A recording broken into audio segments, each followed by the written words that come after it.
shit from my childhood that I loved, and the other one to be inspired by my kids. But I just have to actually, oh, hey, I've got the money. I need to go get this started. Yeah, it takes a lot of money. I think I'm gonna get the Spider-Man bodysuit just tattooed to my body. Oh, God. That would be awesome. Howdy, everybody, and welcome to tonight's episode of the Faab Five campaign here on the Random Rhapsody Network.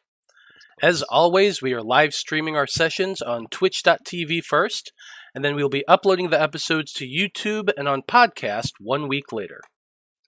If you enjoy what you see here, feel free to follow us on Twitch, subscribe to us on YouTube, and you can check us out on Facebook as Random Rhapsody TV or on Twitter as @random_Rhapsody.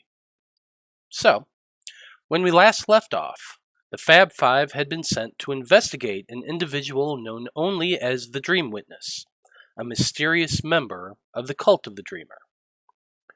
With the help of Tomas Rothen, the group tracked the cult to an island far to the east of Leverin, where they discovered the ruins of an ancient keep with its dungeons leading down deep into the waters of the lake.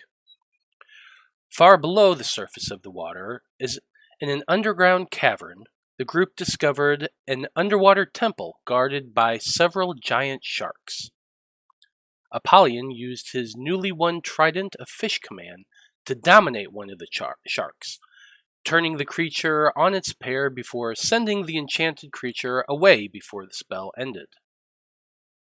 As the group continued to explore the temple, they were assaulted by two merpeople and their small shark companions. While the Aquan creatures did have better tactics in the water, the Faab Five proved to be much stronger a threat than they could handle. After finding a strange tentacle-shaped key in the back sleeping chamber, the Faab Five followed the temple's winding pathway lower into its underbelly. There the group found several corridors leading a large, wide open chamber with half a dozen humanoids in pale robes that tended a large growth of coral and plant life, overseen by a pair of Chuls and Saugen. Apollyon attempted to stealthily swim into the chamber for a better look, but was unfortunately spotted by the watchful eyes of a Saugen who immediately called the alarm. The party fought bravely against their adversaries, slaying all of the creatures, including the robed humanoids, who seemed more interested in protecting the monsters with their bodies than fighting the Faab Five. And so, Faab Five. With the monsters now slain, some of you moved to collect the heads of the creatures you found in the chamber, while others of you begin to look about the area you now find yourselves in. For those removing the heads, it is a rather grim task. The humanoids in robes seem mostly human in appearance, though their skin has an unearthly translucency to its appearance. The hair on their heads seem to have no color at all under your dark vision, and their eyes are sunken in, and their cheeks are gaunt and hollow in their faces. They wear no clothing other than the hooded robes that barely seem to cling to their bodies as it floats around them. And around their necks you can see a thin length of leather cord with a small crystal amulet attached to it. It really isn't a difficult task to remove their heads if you guys are planning on collecting those as well. But as you begin to do the task, the water begins filling around you with dark clouds of blood that leave you all kind of choking back as you choking back a retch as you work. As the rest of you all begin searching about the chamber, a question comes to each of your minds. And that question is, where does your character feel the most at home? Blood, why don't you go ahead and start?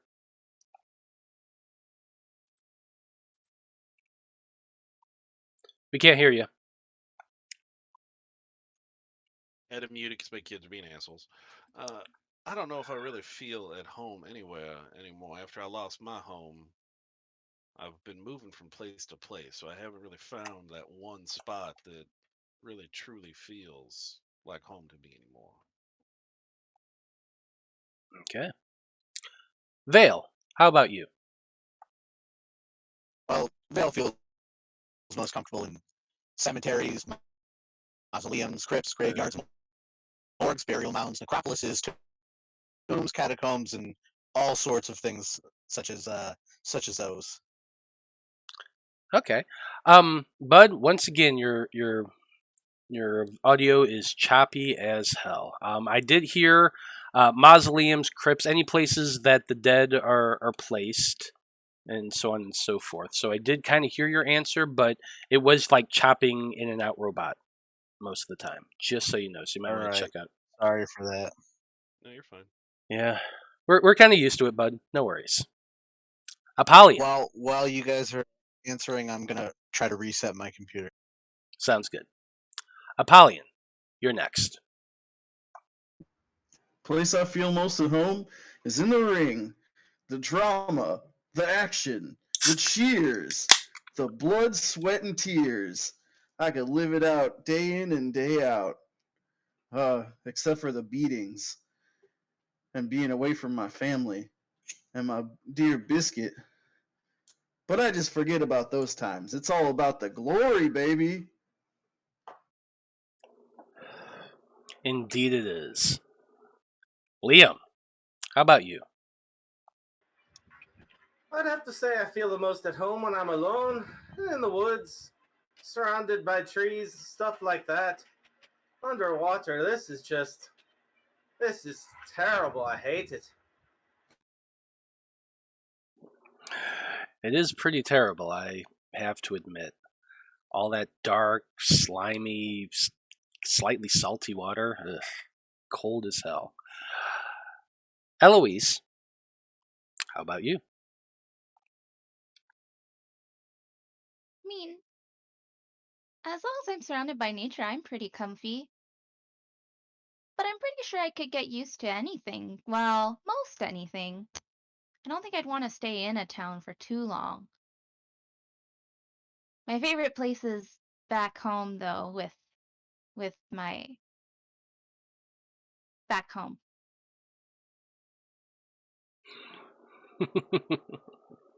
I like it. Okay, then.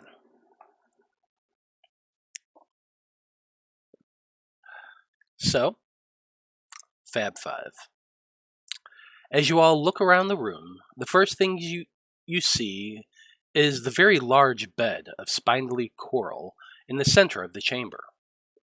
Seaweed and various other underwater plants form a thick carpet along the lower level of this chamber that seems to wave gently in the currents as you all seem to be causing from the swimming.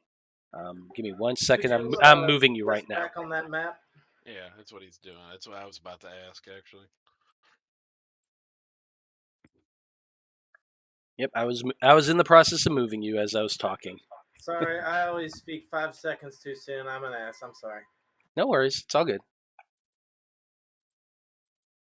Anyway, so back where Tomas is swimming is a high platform with 2 pairs of stairs going down on either side towards the plant bed below. A large statue rises up between the 2 stairs, which is right here on the map.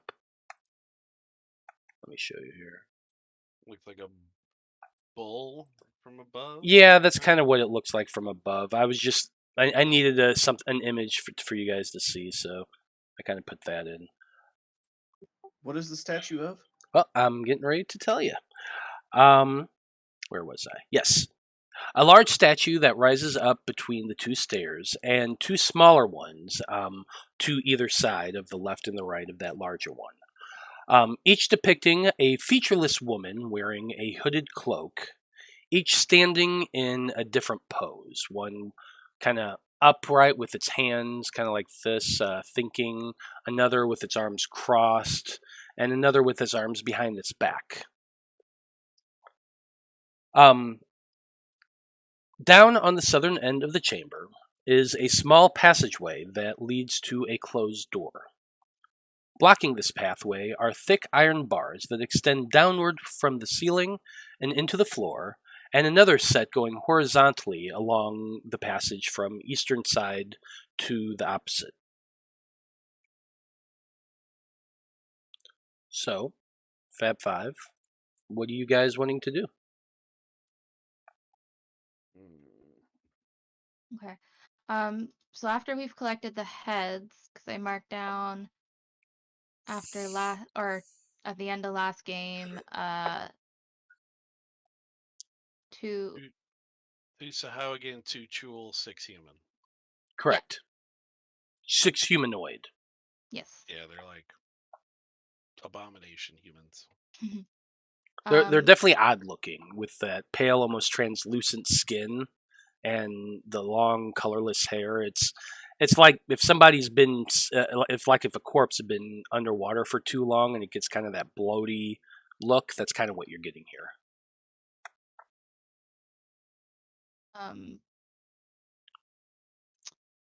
Is there? You said this center stuff was like coral or plant or something. Yeah, right? the entire thing is one gigantic coral mound.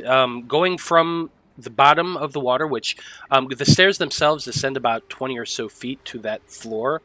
The coral growing upward grows about 35 feet, you estimate, from the top to the bottom. There's probably another 10, maybe 15 feet more above that to the ceiling.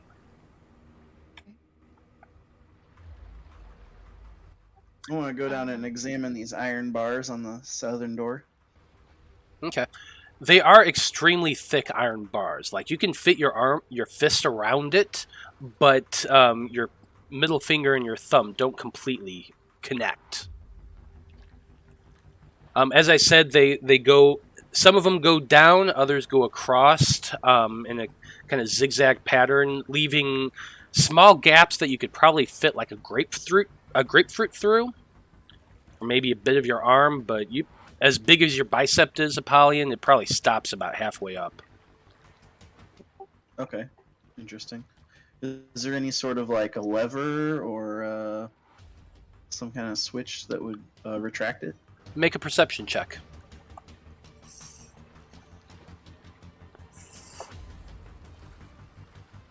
That's a 16. Oh, I don't know why it's advantage. That's fine. A 16, you're kind of looking around the walls nearest, and you can see, as you're looking up along the bars, you can see where they go in or come out from the wall and set into the ceiling.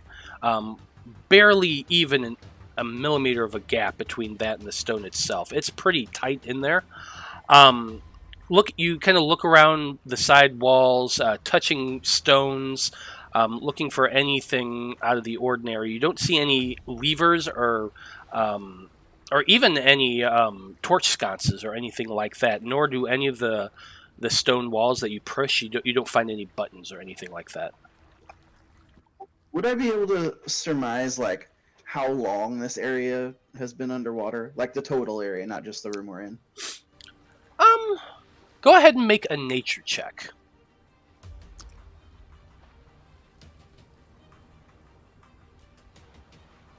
$13.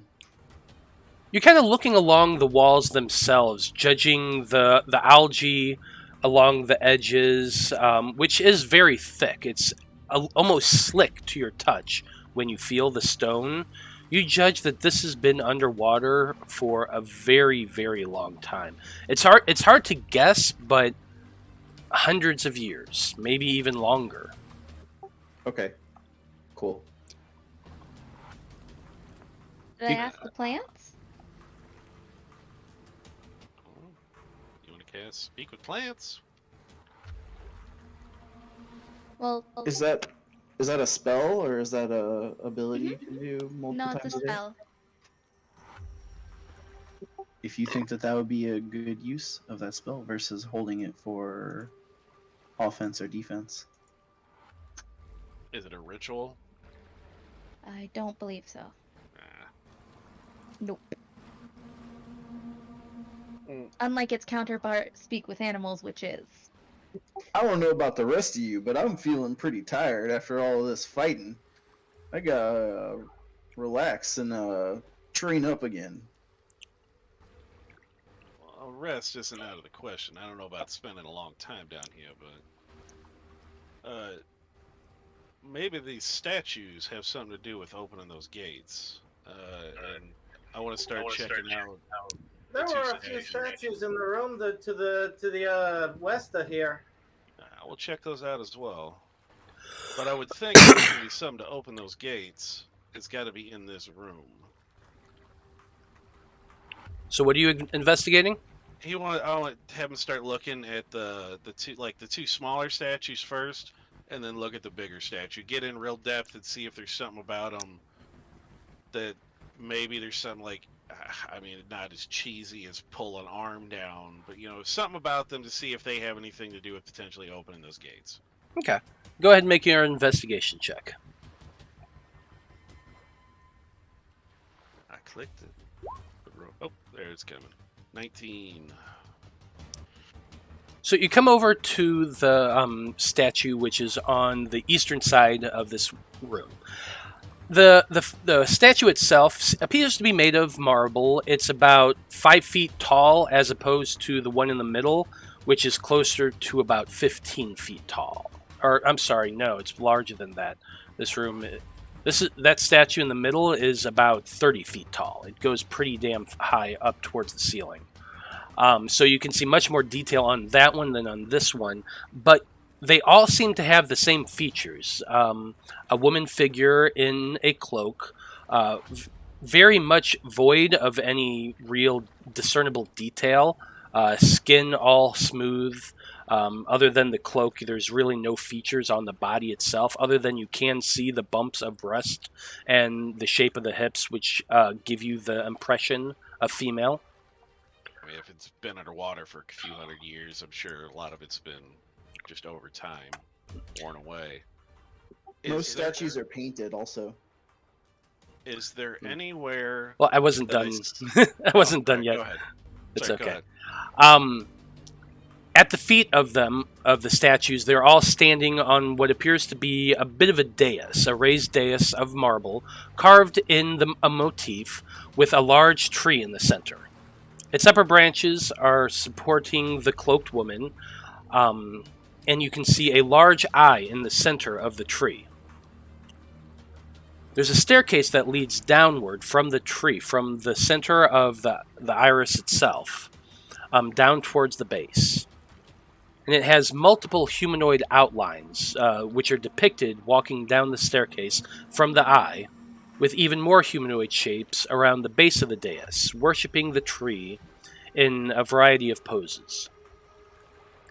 With your 19, in the center of the tree's eye, you can see a single keyhole inset into the stone. You take a moment and swim towards the other two statues, and all three of them are identical on the base. And in the center of each eye in the tree, you find a different shaped keyhole. Good. Are any of them that we found before, or we bring to this that we opened like a Tuesday? You are breaking up horribly, bud. Yeah, I think my internet's about to put that. Yeah. Let me reset it. Okay, you're going to reset. Dang, all kinds of technical difficulties today. Yeah, seems like it. Have we checked, like, all the bodies and stuff in here for any keys? I know we took their heads, but... As you took their heads, you kind of felt around and searched them. And as I said, they don't have anything on underneath the robes. Completely naked bodies. They do have an amulet that was around their necks that, as you cut off the heads, they kind of all floated down to the bottom. Which are, as I said, crystalline-shaped amulets with a leather thong around it for a necklace. Are they like glowing or anything? They're not glowing or anything like that, but they do seem very similar to the ones you guys found upstairs in the chamber with those leather-looking hats or caps. Were the statues in the room that I went to the left for? Were they similar statues to these statues? You didn't get a great look at them. They seem to be more just statue. They seem to be statues, but they also seem to be kind of wrapped in kelp and plant. And you didn't get to see much more than general person shape. Does that make sense? Yeah. If that's the case, then I'll go back and I'll check out where I saw those before. I'll go with him.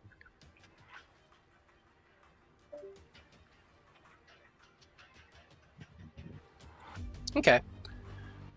So, So, start just taking kelp off, or would there be a role for that? well, so as you guys, you, Vale, and the zombie go. Well, you and Vale go swimming. The zombie kind of very slowly shambles through the water behind you. The chamber opens up to reveal a wide and oblongly shaped room with 4 alcoves in it. Each of the alcoves contains the statue of a warrior, with kelp that covers the floor beneath the statues, which has grown up to wrap around the statue itself, here and there, to partially obscure their features. You can also see to the south that there are a pair of double doors that are closed. So the statues are here, there, and there. And one right next to where I am. Yeah, right there next to you. You can see one of those stone statues with the kelp kind of wrapping around it. Go ahead and make a perception check if you're gonna. Are you investigating it? Is that what you're doing? Yeah. I wanted to try and pull some kelp off and get a good look at this thing. So, a perception, you said? Yeah.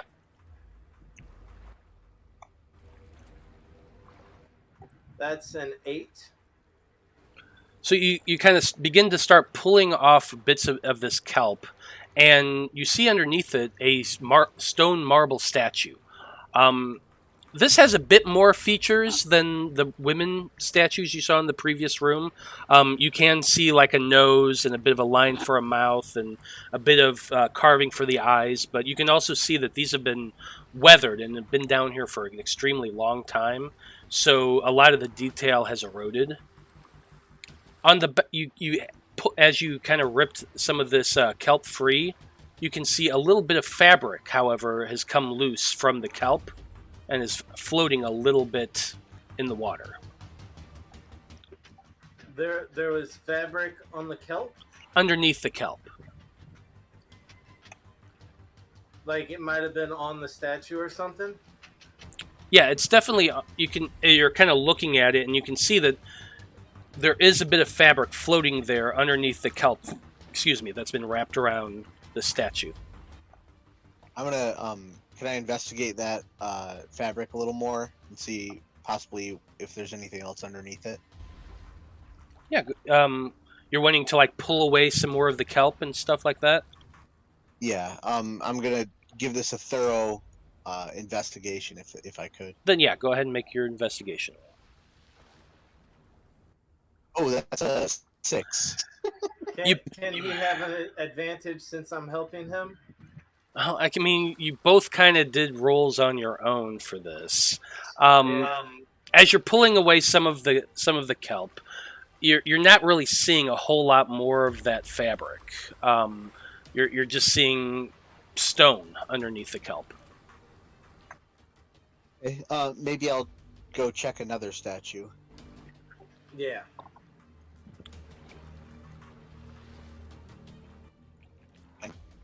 Let's get this one in the northwest corner. Okay. So, you swim up to the statue and begin looking it over, and it too seems very, very similar.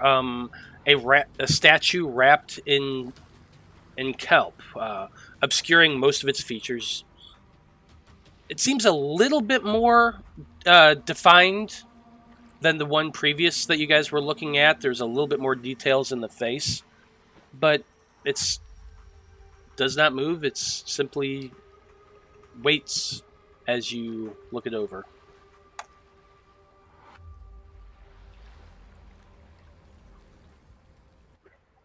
But now that we've seen these don't look like the same female statue from the Center Room, right? It's definitely not a cloaked woman. There are more features on these faces than on the previous ones.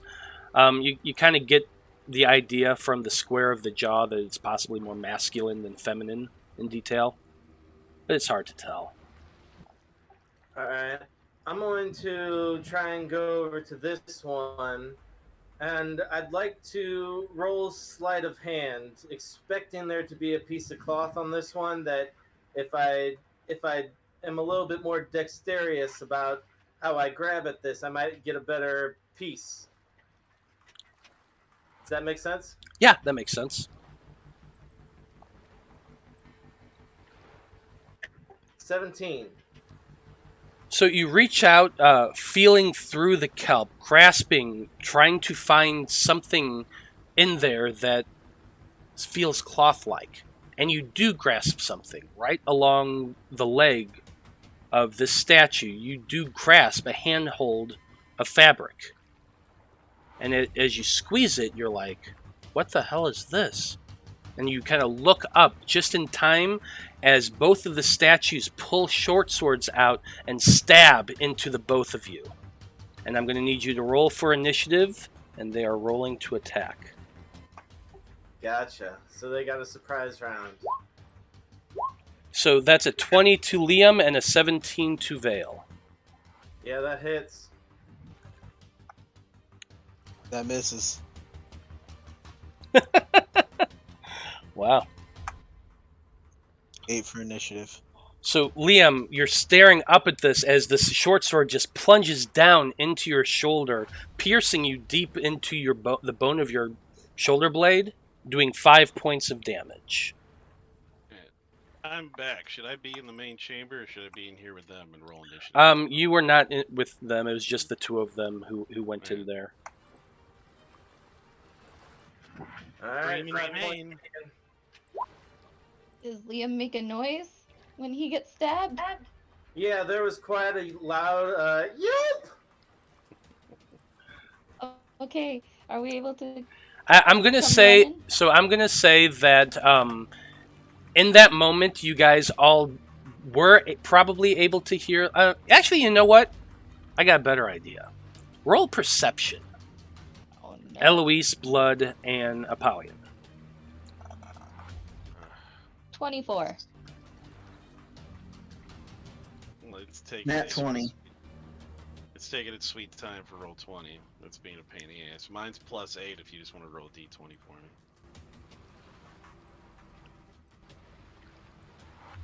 Or am I about to fucking yeah? You rolled a 12 plus whatever it is. 8. So 2 20s and a 24.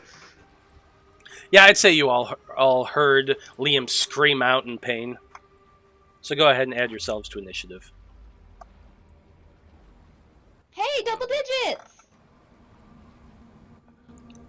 Well, when roll 20 wants to operate, I will. Here, I'll roll it for you. Yeah, mine's +9. Everybody got a 16. You rolled a 24. Fucking blood. I don't know why you gotta say it so. I'm not. I'm just playing. Yeah, let me. God damn it! This is just. I hate roll 20. All right. In the ass. I'll be there in a second. So I guess if you just want to move me along the hallway. Did all 4 statues come alive? Well, the two in front of you did. But we're going to go ahead and start things off with Blood from a Stone, still dealing with your technical issues. So what do you want to do? start moving me down the hallway, and if I can get a vantage, like maybe that one that's on Veil, I think he's at the top one. If I can see it, take a shot at it. Okay, so you were down, swimming around near the large statue, about this time. So you're going to need to.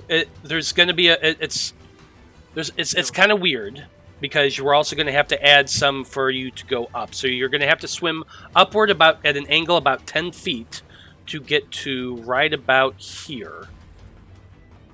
So from there, you can move out into the quarter. How much is your full movement?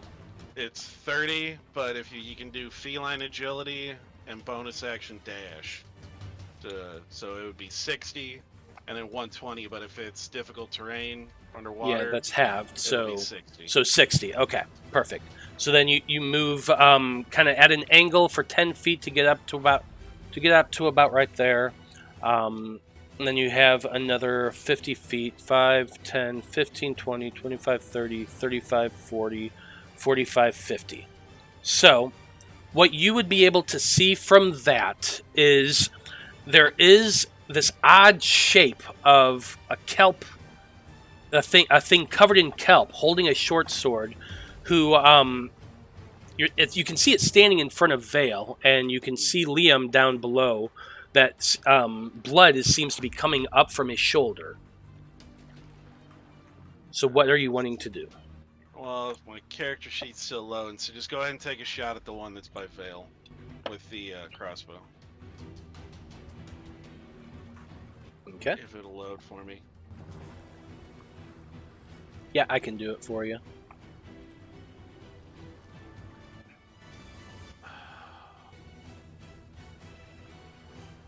Are you wanting to do the sharpshooter?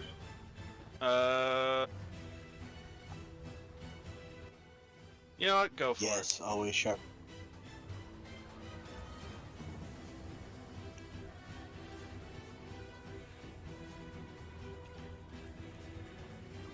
Okay.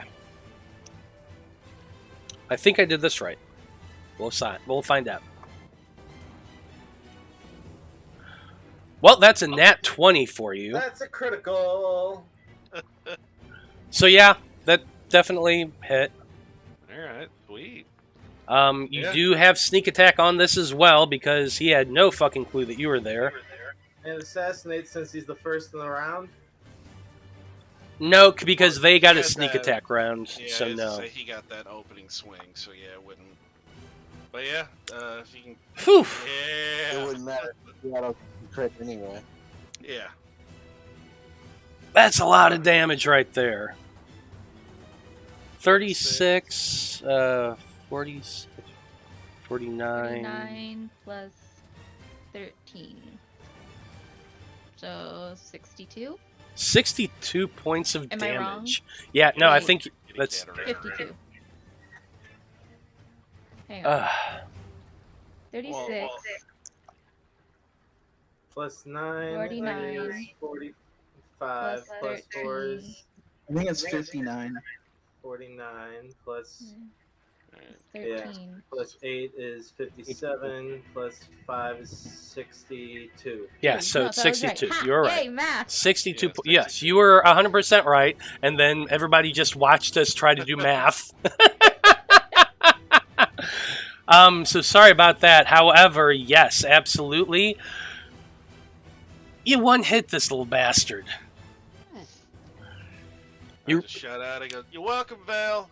All you do is you run up, you see this form looming over Veil with a short sword in his hand. You pull your crossbow out, shoot, immediately goes shooting through the air, punctures the thing right between the eyes, and you just see it sink back and float a little bit, dead as a fucking doornail. Yeah, my shit looks like it's kind of moving. I just can't Good. control my character right now, but my character sheet's working. Okay. That's it for blood. Yep. Apollyon, you're up next. All right. I'm gonna dash. Now remember, this is this coral. okay. You are on difficult terrain right now. The coral itself is about 30 feet tall, So you're going to have to use about. Go around it. You can go around it, which probably would make it easier. And you're kind of going at an angle to try to get there. How much movement do you have? 40 normally. Okay, so yeah, it'd be 20 underwater. So I can move 40 total with a dash. Yep. You can, yeah. So you can go ahead and move. I can get to there. Yeah, that should be fun. Okay, that's it for Apollyon's turn. Next up, we have the statues' turn, or what you thought were statues. Now that you guys are all are looking at them a little bit closer, you're realizing that these are actually men clad in armor. And as they move and the kelp rips away from their bodies, you can see the pale flesh that you have seen previously with those individuals in the other room with the coral. Same pale, white, almost translucent skin, but these things seem to be moving to attack. The first one, I'm swimming out. Let's see. How much speed does it have? 5, 10...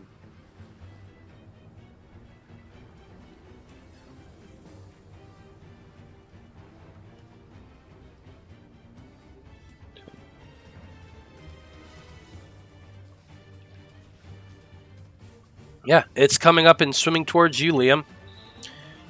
You're the nearest one there. It sees that. It sees the zombie. This one is pulling a longsword out from its side, and it is taking 2 swings, one at both you and the zombie. 11 towards Liam, which I assume misses. That's a miss. 24 to the zombie, which I assume hits. It hits everybody. Yep.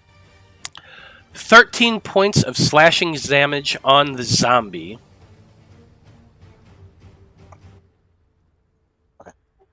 I'm not getting that next roll. I might be freezing here. Oh, there it goes. You say 13? 13. Roll 20. It's taking its time. Yes, it is. Okay. The second statue, the one that first attacked you, Liam, it's its turn now, and it is attacking you again with its short sword, making 2 attacks. First is a 14, which I assume misses. Misses. The second is a 24. Hits. And that's 6 points of piercing damage.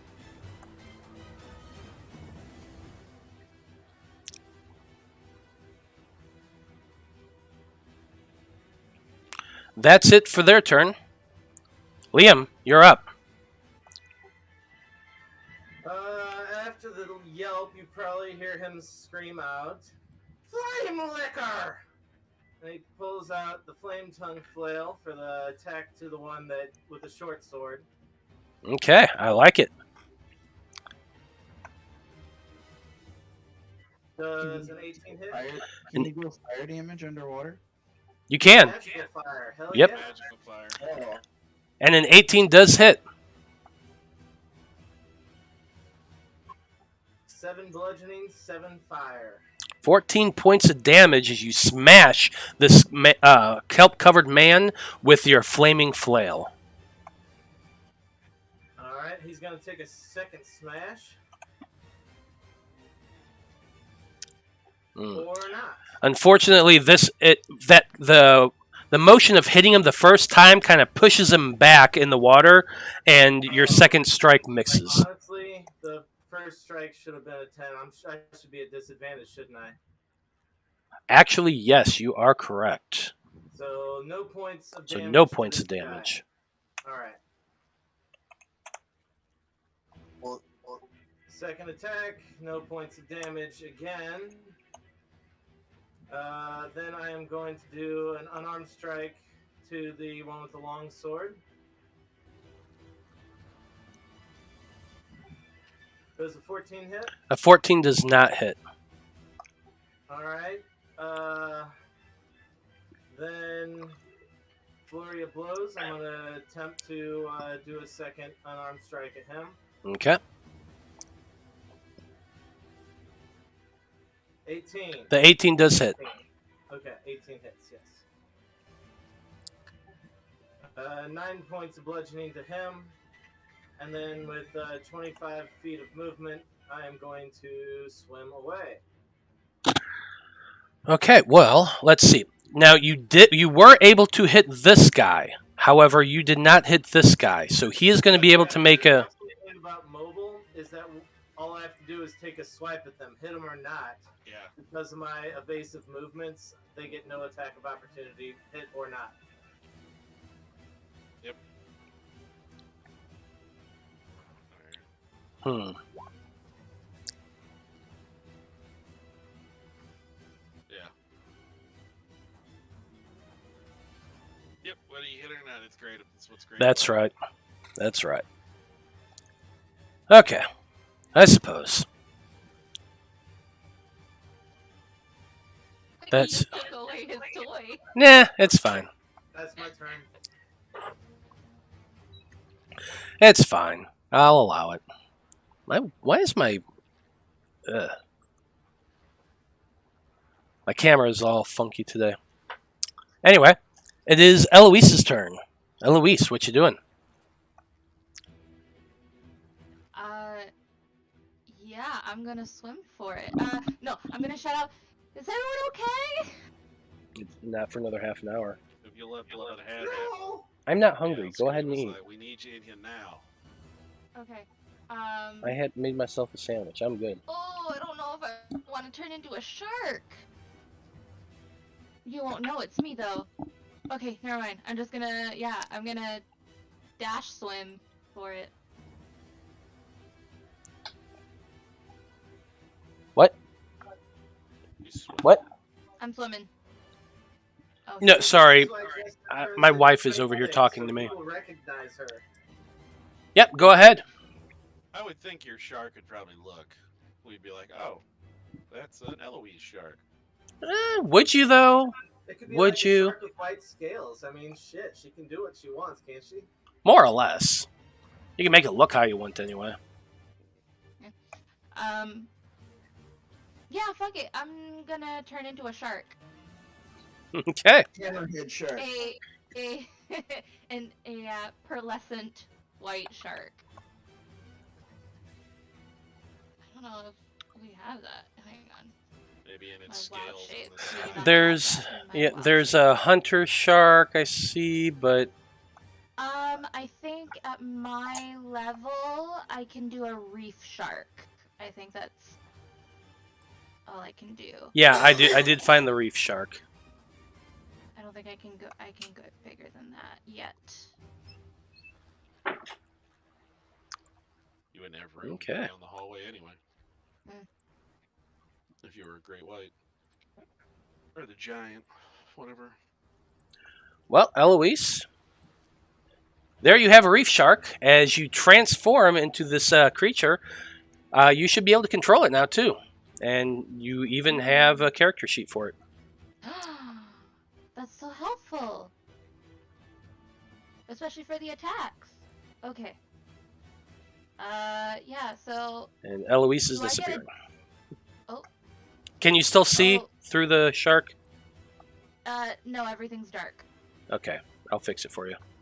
Should I move Eloise instead? Like, if I move Eloise, will it move both, or should I be controlling the shark? I'm trying to make it so you can just control the shark. Okay, how about there? Okay, now I can see. What was I gonna ask? Oh, right, can I dash as the shark? I don't see why not. Cool. So then I will be able... Well, does it take to- your action to transform into the shark? It does. Well, there you go then. Okay, so then I will just get 40 feet of movement this round.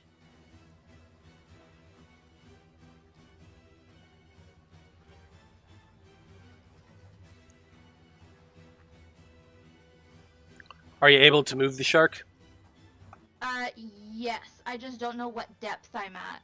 The floor where you are is about 10 feet down from the wall, so honestly, moving up at an angle, you're going to make that 10 feet of movement anyway.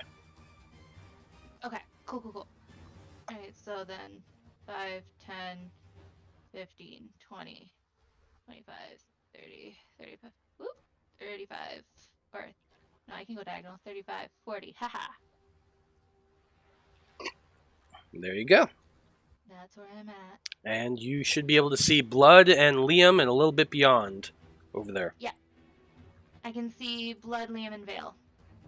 Yep. Mm-hmm. Okay. Next up, we have Veil. What you doing, Veil? All right. Have any of those statue human things taken damage? Yeah, one of them did. The longsword one took damage. Okay, so that's the one standing next to the zombie. Vale's going to command the zombie to grapple that the longsword one, but first she's going to reposition the zombie. He's going to have him grapple, which I believe is just a strength check. Yes. So the zombie got a 20. Those dead arms, though. He rolled a 10. Those dead goblin arms. So yeah, the zombie goes walking underwater a little bit around this statuesque man, then grasps onto him and just wraps his arms around the man, holding him tight and grappling him. All right, and Vale is going to raise his hand and point his finger at that same statue and toll the dead. DC 16 Wisdom save.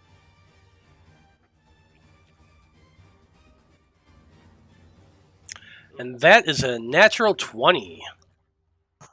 Nice deflection. Yes, so you try to toll the dead on him, and he fights back as hard as he can, willing himself to be spared. Blood from a stone? Or do you have anything else? Okay.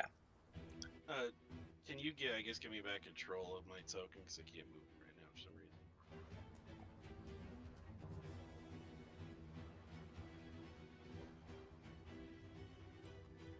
I can reset roll 20. I don't want to have to do that in case it does in case it takes forever.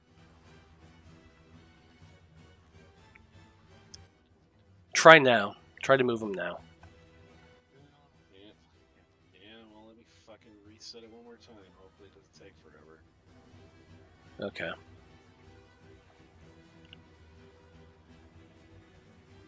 But I would think I've got just 15 feet of movement at, difficult terrain at half speed, so I can get up to the edge there of the wall, and I could probably get an eye on the one that Vale's zombie is holding.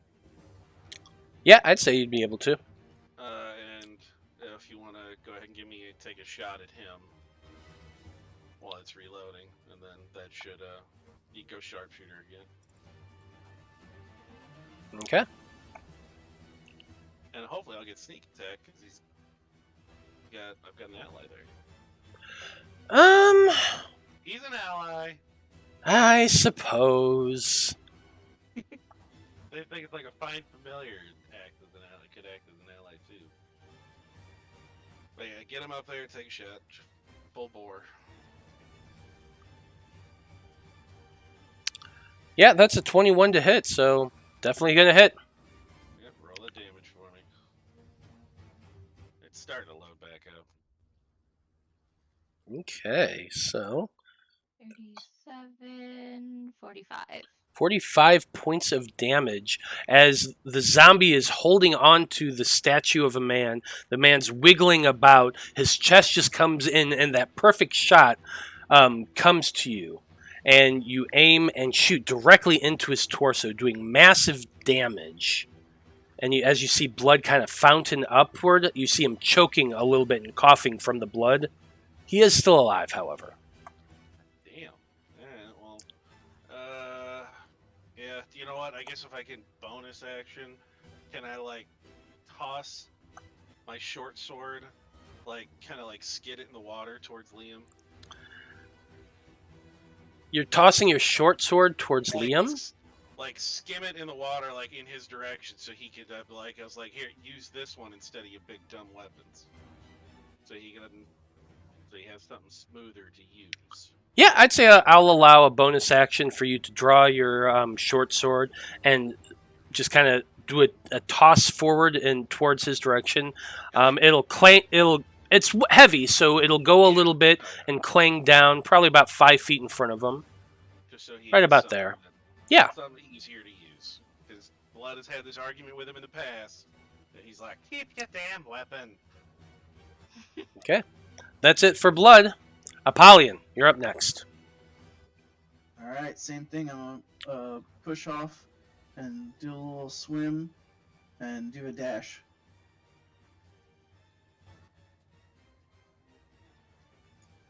And get right up here next to Eloise.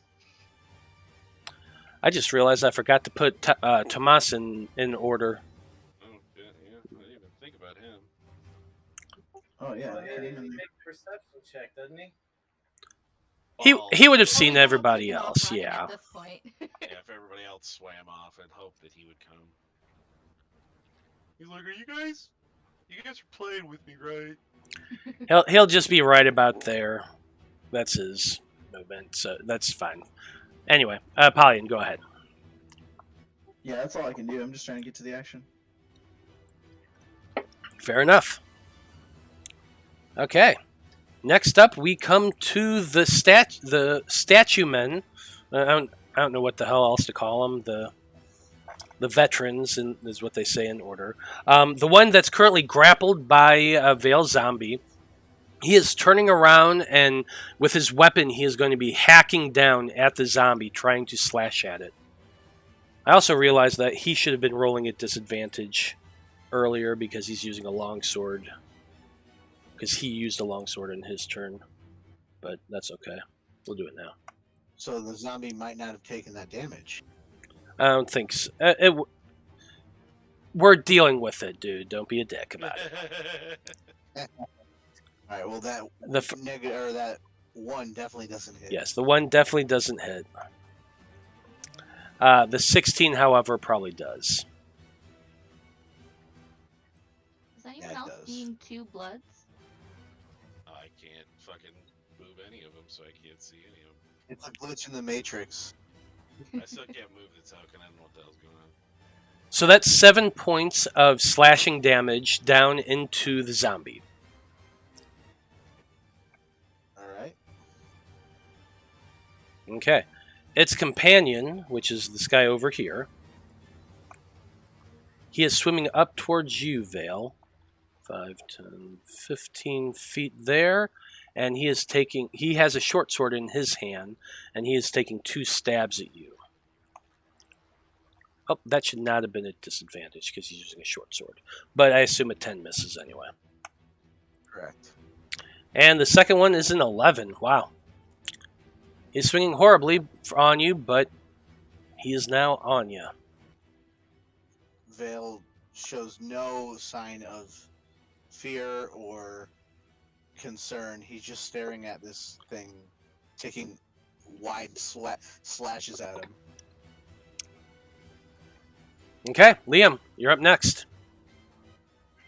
Alright.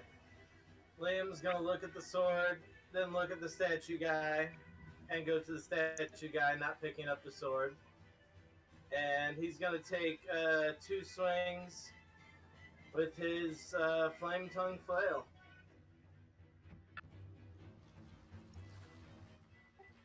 $13 hit. 13's going to miss.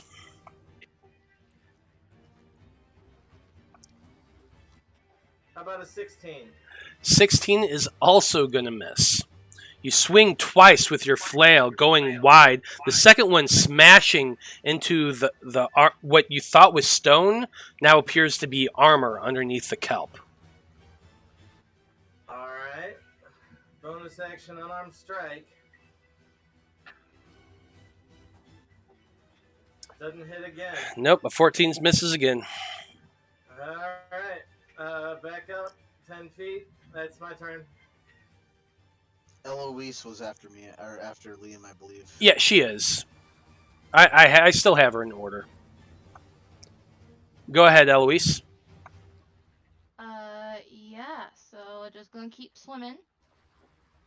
5, 10, 15, 20, 25, Yeah, that way you can see her. 35, 40. Okay. And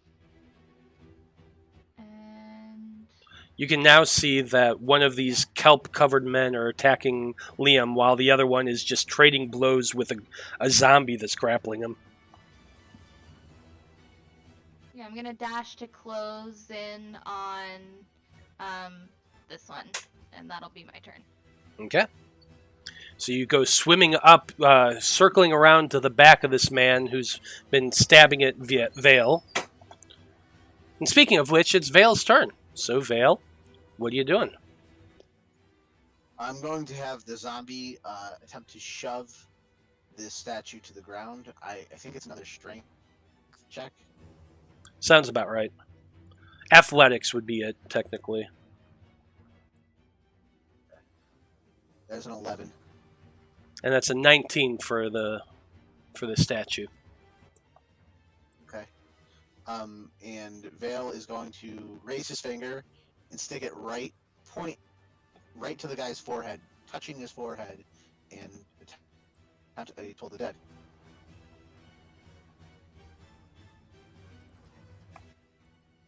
That is a DC 16 wisdom.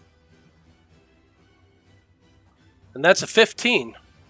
So you did it on the guy right in front of you, right? Correct. Okay, so he has not taken damage yet, but he has now 9 points. You do anything else on your turn? No, I'm just gonna stay here. I have a with the last attacks that completely missed me. Veil has zero concern of this guy hitting him. Fair enough. Blood, you're up next. Okay, my lighting is gone and I can't move the token, but I will shoot at the one I could probably see the one that's harrying Veil. Oh yeah, So it's definitely. in front of me, but I can control my character sheet, so I'll shoot at him, sharpshooter. I clicked on it. We'll see how long it takes for it to. Oh, god damn it, a 10. Yep, that definitely misses. I should let you be rolling this shit, but yeah, like I said, I still can't control the token, or all the lighting is gone too. I don't know what the hell is going on with you in Roll20. I'm rocking 180 download and 20 upload, so yeah, it's definitely not my fucking internet right now. You should have advantage with that shot. Okay. Actually, yeah, you would, because those two things are by you. You got 2 allies. That one will hit. Oh yeah, that'll definitely hit. 25 plus 11, so 36. 36 points of damage. And that's Nice. the one that Veil he just touched his forehead. Your bolt goes flying through the air, smashing into this man's chest, cutting a big groove through him, but he is still alive. Hell, I guess I don't know how I would do it. The roll is like I said. I was looking later, like, just pick up the fucking sword. It's like, shit ain't hitting. What are you doing? I was gonna say I can try and roll this die, but there's no fuck. I can't justify a stealth. So he's just screaming, Liam, pick up the fucking sword. You're not hitting shit. Fair enough. Next up, we come to Tomas. Let's see, what is his speed again? He's a halfling. Yeah, it's 30. It's 35 because he's a monk. Oh, So Tomas is 15. multi-classed up the shit. 10, 15. Then dash, another 15. Yeah, that's it for his turn. He's just swimming as quickly as his little halfling arms and legs can push him in the water. Making some progress, but still not getting there. How about you, Apollyon? What you doing? I'm gonna swim through here too with my powerful legs and get 5, 10, 15, 20, 25, 30, 35, 40 feet right up in here. I do not have a bonus action.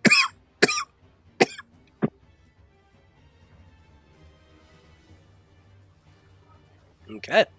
That's it for Apollyon's turn. Next off, we have the two veterans. And I'm just coughing up a storm here. Anyway, I'm going to go ahead and start with the guy that the zombie had trying to push him down to the ground. He is now making his attacks with his longsword. First is an 8, which misses. No, the 8 hits. Oh, the 8 does hit? Okay. This is yeah, because I don't think this has armor on him. No, probably not. Okay, so 8 slashing for the first hit. Yeah, that's gonna drop him. He has to do that. Yep, he's got to do his con save, so that's 5 plus the damage. So that does not. He does not pass it, and as he's falling, you notice his arm and his gaze reach towards Liam as he collapses onto the ground into a pile of matter. And with the dying, the dying moan from the zombie, the veteran then turns and sees its companion being harried by the shark. So he's going to move up, and Eloise, I'm sorry, but he's going to be using that 20 to hit you. Because I mean, I haven't even done anything to anyone yet. Well, you did swim up there, so I might be a friend shark. 9 points of slashing damage. Okay. Oh. Okay, fine, then we'll do it this way. There we go. Okay, the second veteran, his turn is up, and his focus is still on you, Veil. Since you hit him. So these are normal attacks because he's using a short sword. That's a 20 and a 7. Vale says, "Nah." And so as he's stabbing out towards you, you conjure up this invisible shield. The piercing from the short sword just pings into this, basically just a disc of force in front of you, doing no damage. Make sure you take your spell slot there. But other than that, that is it for the statue. So Liam, it's your turn, buddy. What are you doing? I would like to take 5 feet of movement to step on this sword and kick it back towards blood. Then I'll use 10 feet of movement to come up here and attack this guy again.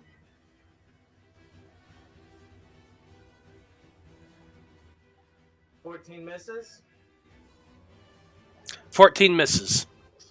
16 misses also. 16 misses also. And the unarmed strike. Not gonna happen. Not gonna happen. Liam in the water is swinging. Right there. Liam in the water is swinging as hard as he can with this flail. I envision him spinning around a little bit in kind of a corkscrew as he's swinging. Yeah, but each time the statue creature just keeps dodging backwards, getting out of the way, and you miss all 3 times. But it is Eloise's turn. And Eloise, you just got slashed at by this kelp-covered man behind you. What are you doing? Yeah, I'm gonna attack the one that's trying to attack Veil. Okay.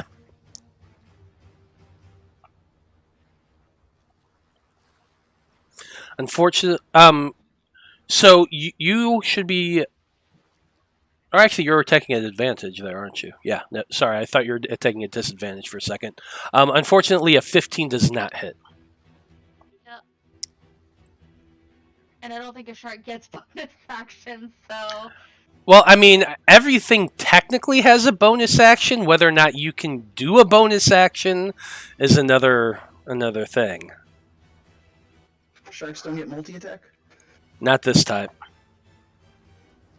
I'm just a little reef shark. Well, medium reef shark. Yeah, it's not too big. Okay, that's it for Eloise's turn. Veil, you're up next.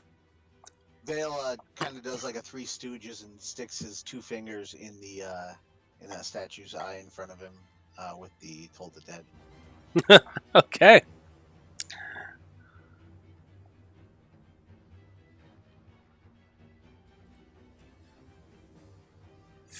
And that's a 12, so that fails. So 11 necrotic. This unhollow chime just rings through this man's ear, and you see spurts of blood come shooting out from his ears, clouding the water a little bit by next to him. He's wobbling and barely managing to keep a grip on his weapon, but he is still alive. Damn.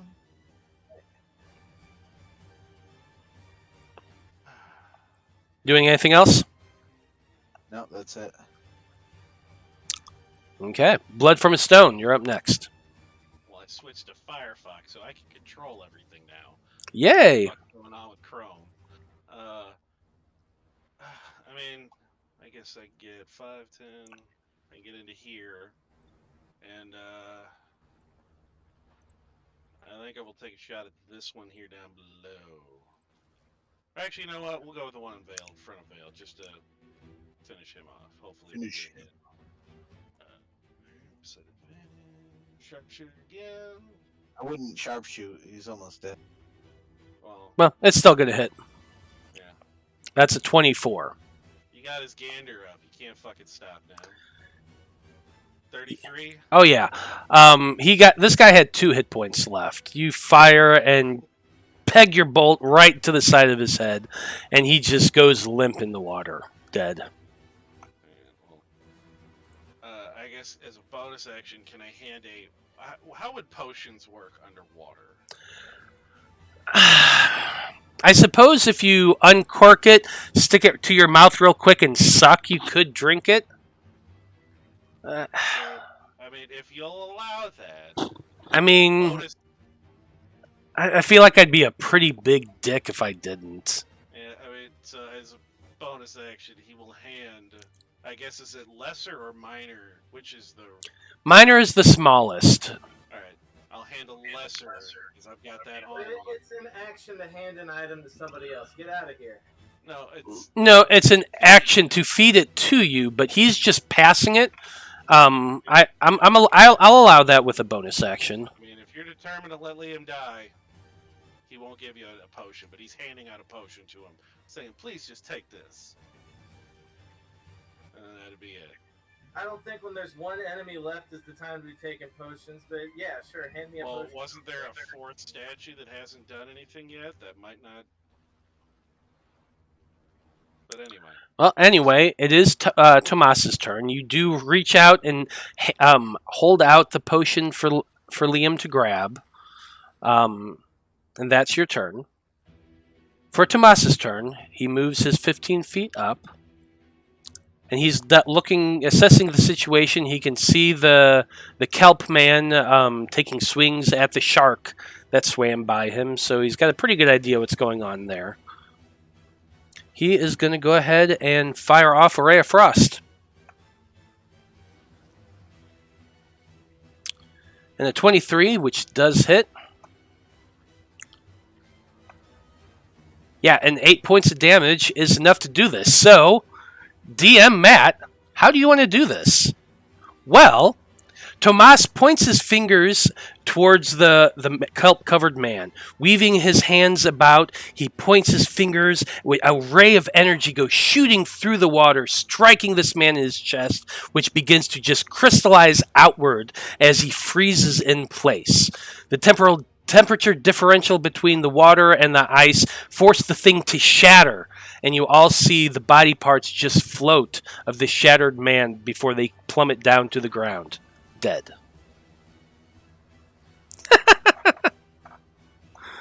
You enjoy that? A little bit. Yeah, that was great. I mean, how often do I get to kill things with an NPC? Well, with Tomas, quite often, but yeah.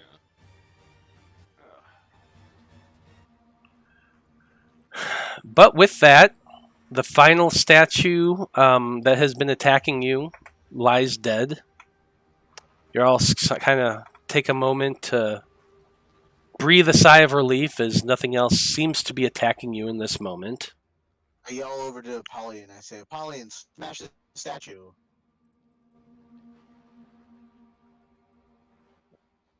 All right. There's one left over here. There is a statue left right over here. This one's actually a statue, though.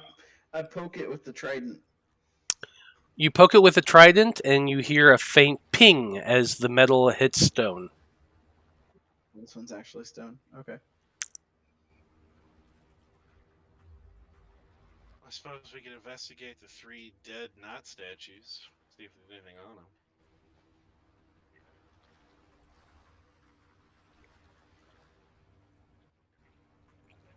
Okay. Go ahead and give me an investigation check. Well, I was That's just a about to, 24. but I mean, I'll do it, but they probably ain't gonna beat that final try. I'll look at the one that, Well, that never I'm pointing mind. to that actually is a statue. 27. So I mean, yeah. Well, fucking goddamn, look at this shit. Rolls all the time. Yeah, I'd say so.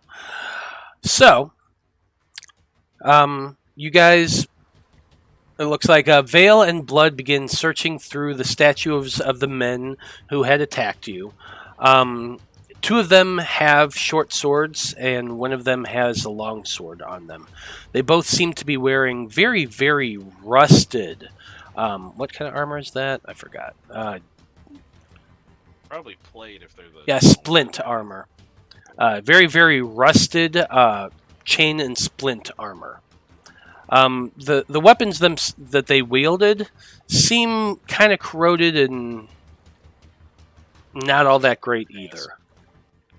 Apollyon, you begin searching over the 3rd statue, grabbing handfuls of the kelp and ripping it away. And you see underneath the kelp, it is a stone statue of a man. On its back, you see a cloak that appears to be clasped around the neck of this statue. This cloak is kind of floating a little bit. The cloak is kind of floating a little bit in the water now that you've ripped some of this kelp free and are able to see it. And the material is very dark under your dark vision. And is kind of a little slick to the touch. Yeah, I'm gonna pop that right off of there. Okay. You have a slick cloak. You can put that down. Can I put it on? Slick shoes. You'd have to take off your cape of billowing. Yes, you would. All right, I'll take off the cape of billowing. No, you can wear a cape and a cloak. Oh no, I'm thinking a robe. A robe. Yeah, no, a robe and a cloak, but not two. A cape and a cloak is the same thing. A cloak is just a cape with a hood, which this does have. You can see, Apollyon. So you take off your cloak of billowing and stow it in your pack, and you clasp this this black cloak. Excuse me. You clasp this this black cloak over your shoulders. And it fits you decently. It's kind of have to adjust it around your shoulders a little bit because you got some pretty broad shoulders, but it does fit you. Nice. Can I try pulling the hood up over my head? You certainly can. Although I won't, Yeah, instant death. You die completely. I will say that you do have Minotaur's horns. You kind of pull it up over your head a little bit, but your horns do stick out quite a bit. Does anything else happen? Not that you can see. Check it out, guys. The new fashion. Looks good, man. Oh yeah. Underwater adventure. Are these doors right here in front of Veil? Yes, they are a set of double doors. All right, I'm gonna take a step back and see if Blood wants to check for trap. I'll check the trap. So Blood begins checking for traps over the door. Eloise, in your shark form, what are you doing right now? I'm kind of nudging the bodies to see if any of the heads are easily removable. I mean, you're looking at them as a shark. You're a shark, so things look a little different and a little odd to you, but they are definitely humanoid. Yeah. Well, As wild shapes, I keep my own personal intellect, intelligence, wisdom, and Polymorph that she might turn into. but no, all I'm saying is right now you're looking through the eyes of a shark. It's just it's a different vantage point than your normal eyes, so it just looks a little odd. But okay, yeah. That's all I was trying to say. But you can tell that they are humanoid. They do have a neck and a head. The head does look human, but that same pale, odd-looking skin and no hair whatsoever on them. But they're very easily detachable. Apollyon, I just can't do it as a shark. Liam, what were you doing right now? I figure I would be taking the heads off of those things. And you can definitely do that. And Tomas is kind of swimming along as Blood begins investigating this door. That's 21 on that investigation for traps. And you're investigating the door. It is a set of double doors. The material is pretty similar to what you've seen before. It looks like stone, but the texture feels odd and almost like bloated wood. But you do not see any traps whatsoever. It is also not locked. Apollyon, as Blood was looking over everything, you had placed the cloak over your head and kind of strutted for a bit, and then you began swimming down towards Blood. And as you did, you notice you're shooting through the water much faster than you were expecting. The cloak of the manta ray? I really hope so. That's what I was thinking. Can I grab the edges and kind of glide through the water?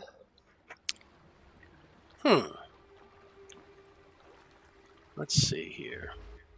So he's got the manta ray ability and command of creatures. He's going full Aquaman here, guys.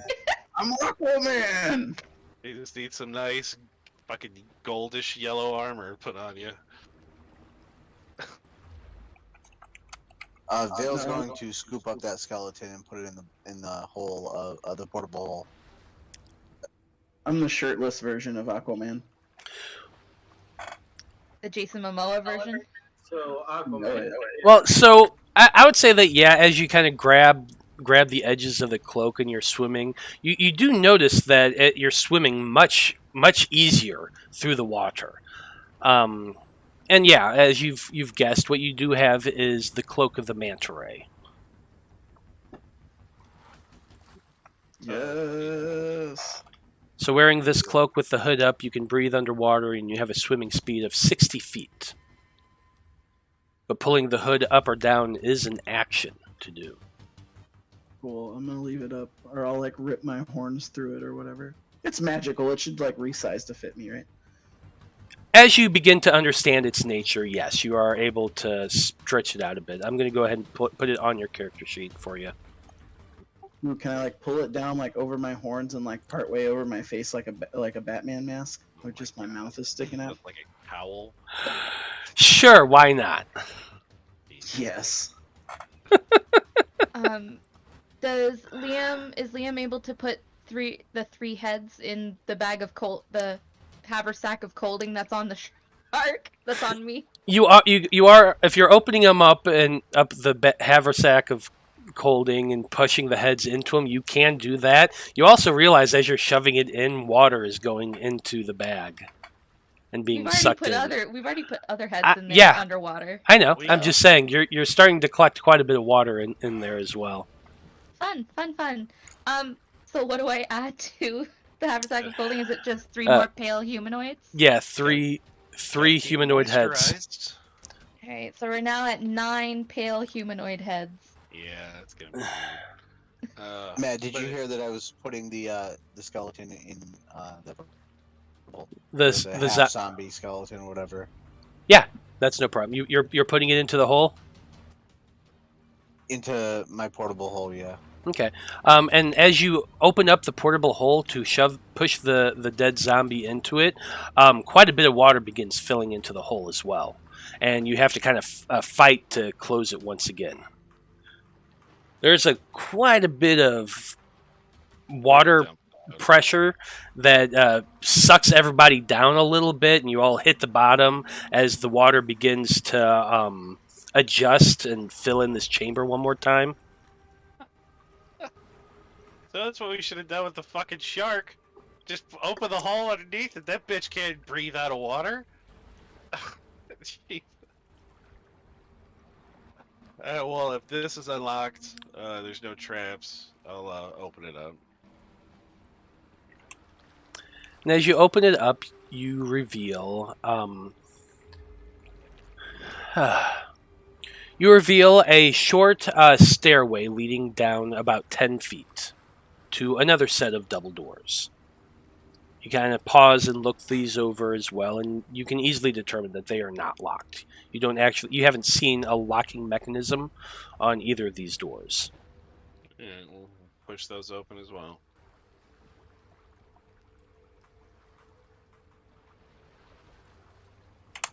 Okay. You push open the door to reveal that it's about time to take a break. So, we will be back in about 10 minutes, folks. Stay tuned.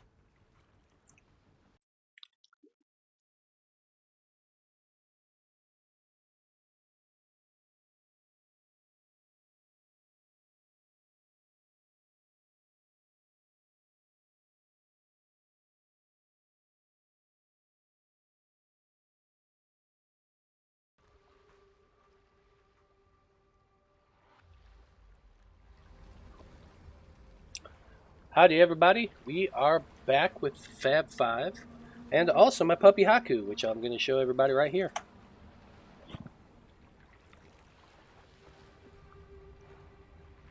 She wants to sit on my lap for a little bit for the next half of our session, or at least for a little bit, so we'll have some fun. But when we last left off, the Faab Five had just defeated 3 odd kelp-covered individuals who appeared to be statues at first. From there, they traveled southward, and they found the next chamber, which I'm leading them all into now. So,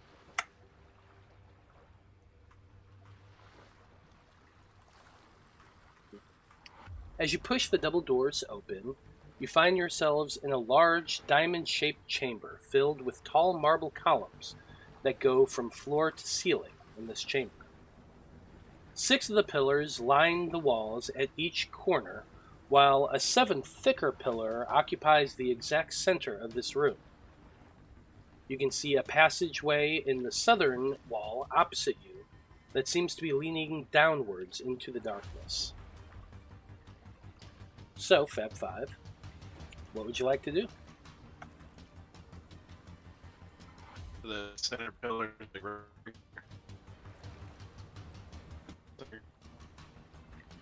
Yeah, the center pillar is right there in the center of the room.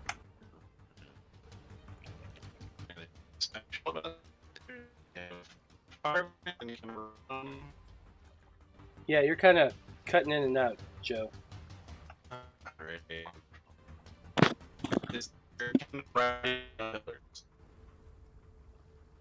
hear me. Poor Joe. We'll wait for you to come back online. I vote we should stay clear this entire level before we go down any deeper.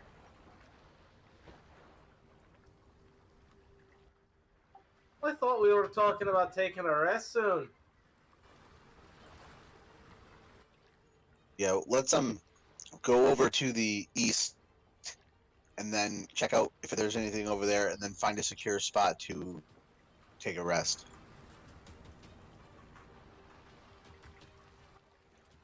I just don't think we should go any deeper into this. Go down any deeper.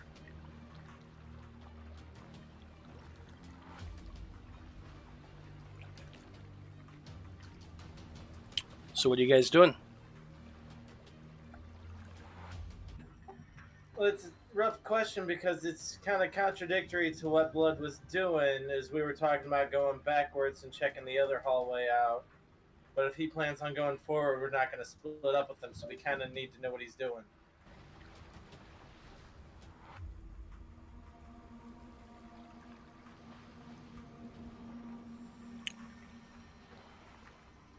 Well, I would assume that if you guys are planning on leaving Blood, he wouldn't continue on without you. Yeah, that's a good assumption.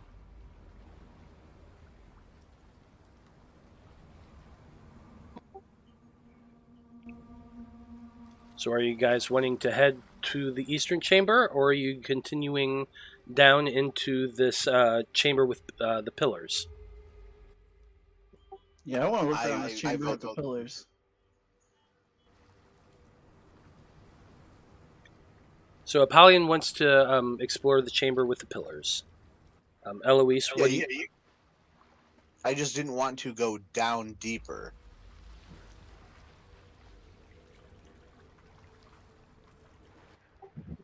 Okay. Well, I mean, we're Eloise already can't here. really say anything right now because she's a shark. This is true. What direction does she motion towards? Oh, shit. Ugh. She's gonna go around a circle.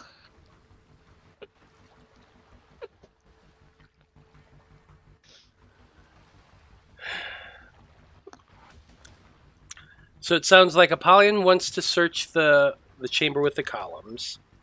Veil wants Yeah, we'll follow Apollyon. We'll go down that area. Okay. 10 on investigation. Searching around the room, the pillars themselves are fairly plain marble columns of smooth marble going from the base. A little bit of an outjutting to give it a little bit of style, and then it just rises up to the ceiling. But other than these 7 columns that you can see here, there's nothing else in this room. Joe says that he was asking if the pillars had any writing on them of any kind. Okay. Okay, I'll have Joe roll an investigation check here real quick.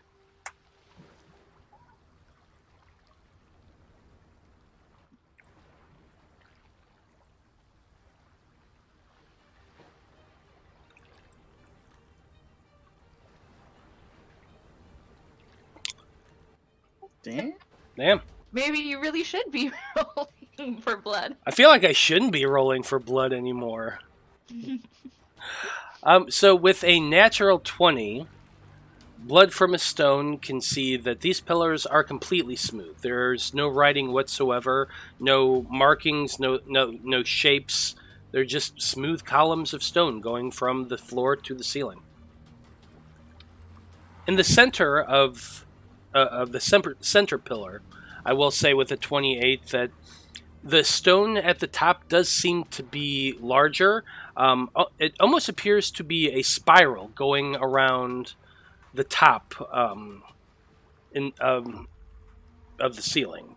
So from where the marble statue goes up to hit the ceiling, there it kind of spirals outward in a thick cord of stone, and it seems odd to be shaped like that. But it does appear to be stone up there at the top.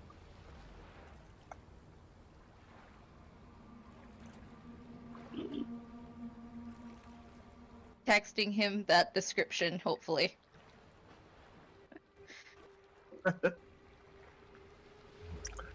He should get on Discord on his phone, if nothing else.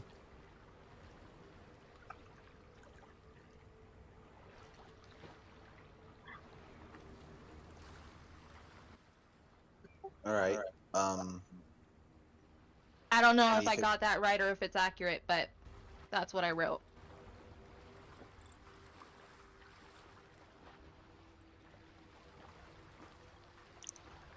Well, you must have put it in the group that I can't see because I don't see anything, so I have no idea. Yeah, it's Discord ain't the problem. It's the fact that the fucking router keeps dropping off. Well, can you use your phone in Discord instead? Well, no, the router just keeps dropping off, and so my internet keeps going out. That's the issue. It's not that it's not World 1 does not work on the phone. Okay, but did you catch what? I saw what see the thing. Yeah. Okay. So I see everything. And, but there's that spiral shape. I mean, Yeah, there it's is on all of them. just in the one in the center. Okay. Fucking. And the other pillars are just pillars. All of them are marble pillars. Yes. Right. Spiral is. I don't know. I don't know what the spiral with the stone shape at the top. I don't know what the fuck that was supposed What's to this over here? Is this anything?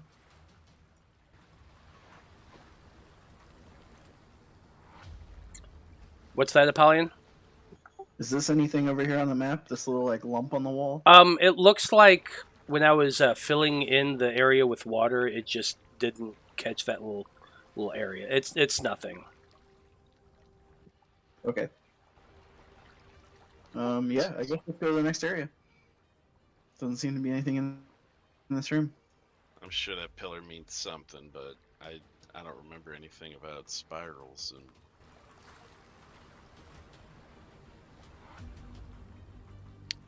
Do we? Yeah. I mean, I can't. I have an idea, but I can't ask. I'm a shark. Oh,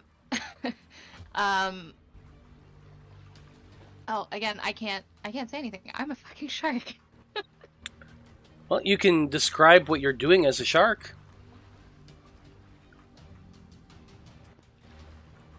I can't think of a single way to convey what it is I want to ask. Sharks can smell really good.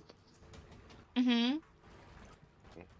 She, I don't know. I guess I'll like try to like swim and like just stay still down at the bottom. Just like try to look like I'm lying down on the bottom of the floor. Okay. So Eloise in her shark form goes swimming down to the bottom of the floor and kind of hovers there a little bit along the floor. I will drop down to all fours and try and mimic what she's doing. Dropping down to the floor. Do I see anything different when I drop down? Make a perception check. What is it, girl? Is Timmy in the well again? We're all in the well this time. Oh, I don't see what she's trying to do. You definitely don't. It's a stone floor, little dust and grime and silt and dirt and stuff like that down there, but not much else.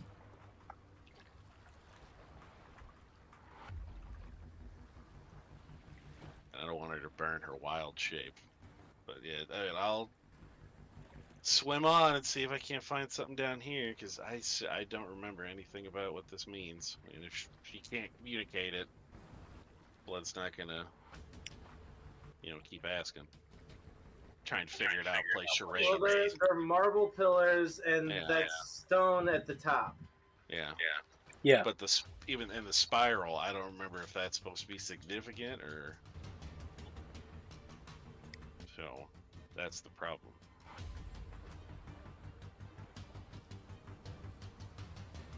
is the number of pillars I mean, I don't know, 6 and with the one in the middle, I guess. I don't know if that has to mean anything or. Can I try swimming up to the top of the pillar where the stone is and doing another perception check? You can certainly try.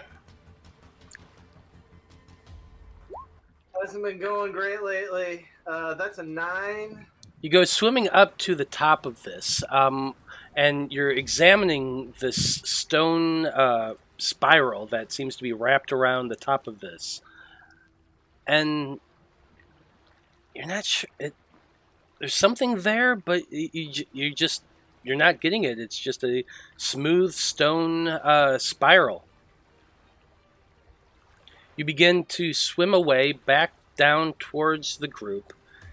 And as you do, you see in the back of your head, your vision, as this spiral begins to move and strike out at you. 1 second. Great. Yep. Surprise attack on me again. Beautiful.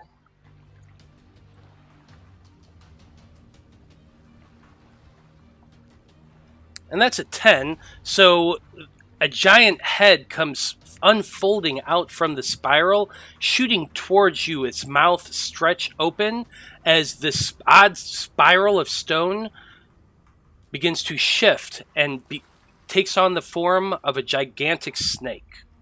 Like, I need the whole thing is a snake, or just the thing at the top? I need everybody to roll for initiative, please. Just the thing at the top. All right, I'll do this encounter, but then I gotta take off. At least I don't have disadvantage on that. 18 on initiative. 17. Solid 9. 16 for me, but at least the snake went relatively low.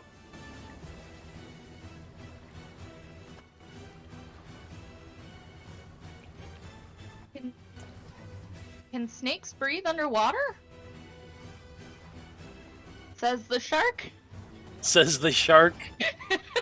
Who has to keep swimming in order to be able to breathe? Yes, Sharks this is can't true. stop swimming. This is Just true. keep swimming. Just keep swimming. I'm literally doing laps around this room. We're doing like the adult version of Finding Nemo. Basically, yeah. Finding Okay. Dreamer. So, it looks like Tomas is first in initiative. Wow. So the halfling sees this odd serpentine rock-like fixture come unwinding around this pillar, snapping at Liam. He has a whole 15 feet of movement here, so 5, 10, 15, swims underneath Veil and comes swimming up behind, in front of him. I guess he's going to do a Ray of Frost, because you really can't do anything else at this distance.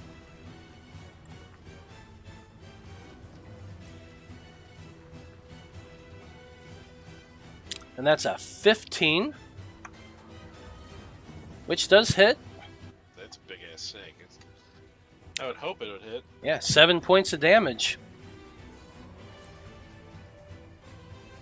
Probably one of those things where it's weak AC wise, but it's probably a bucket of hit points. Okay, that's it for Tomas's turn.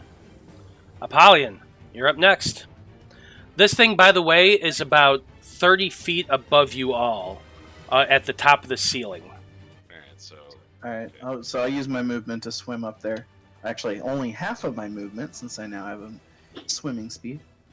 To move That's up there, true. and I will strike out with the trident. And I'll attack recklessly to gain advantage.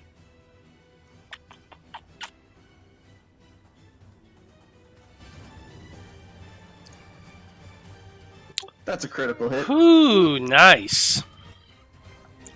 Wow, with only a 2 on the other die. 13 points of damage. They really should fix that.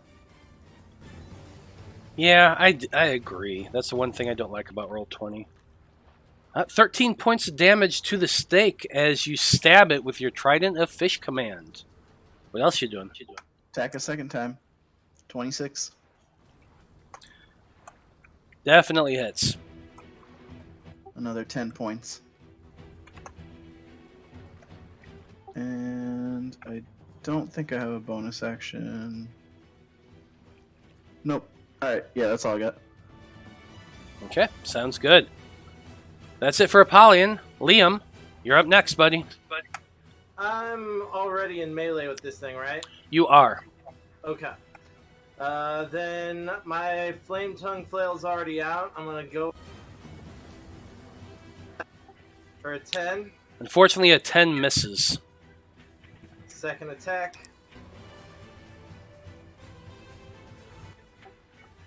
A 23. There you go. That hits. I hit it. About time. Oof. For 13 bludgeoning and 3 fire. Big hit from Liam, who finally connects with his flaming flail. It's odd seeing these flames come alive around this the flail head in the water, but it does work. 16 points of damage. Do anything else? Bonus action on armed strike.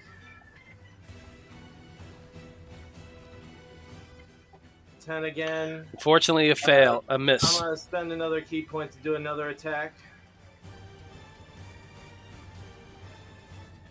Ah! And another 10. Alright, I'm gonna swim away 25 feet from this thing. Wait, That's you my use your turn. key point for what?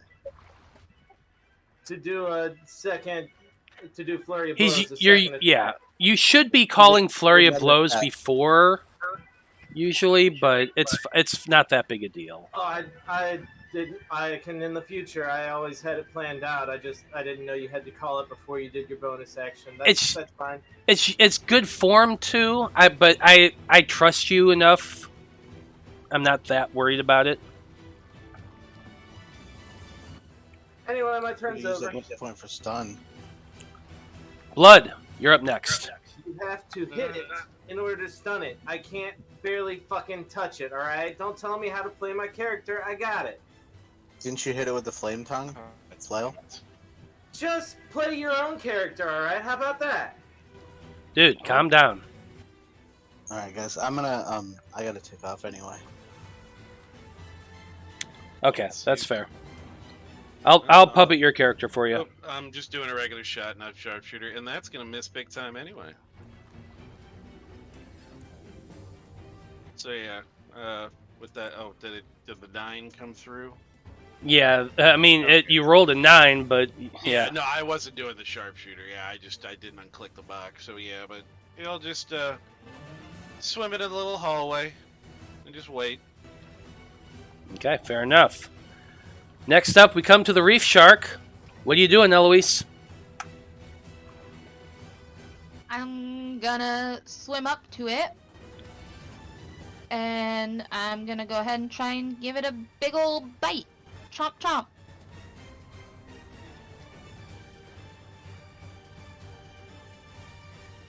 $18. Definitely hits. Woo, 4 points. Hey, 4 points of damage as you bite into this giant constrictor snake. It's looking pretty damn rough, and you took a big chunk out of it. As you're biting down into it, you can feel that there is flesh underneath. It is not stone as you initially thought it was. Awesome. Next, we come up to Veil, who had to step out. So, I'll go ahead and do a spell for him.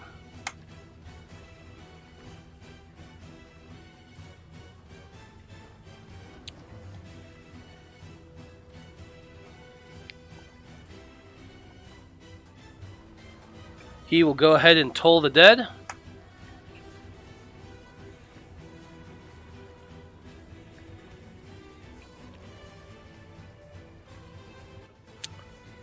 And that's an 11, which definitely failed. So it takes... What's that? It's 2 11s on the damage too. Damn, 22. Yeah. Yeah, 22 points of damage is definitely enough to take this thing out. As the gong rings out into this creature's head, its eardrums just explode outward, and its brain turns to mush as the snake goes lifeless and dies.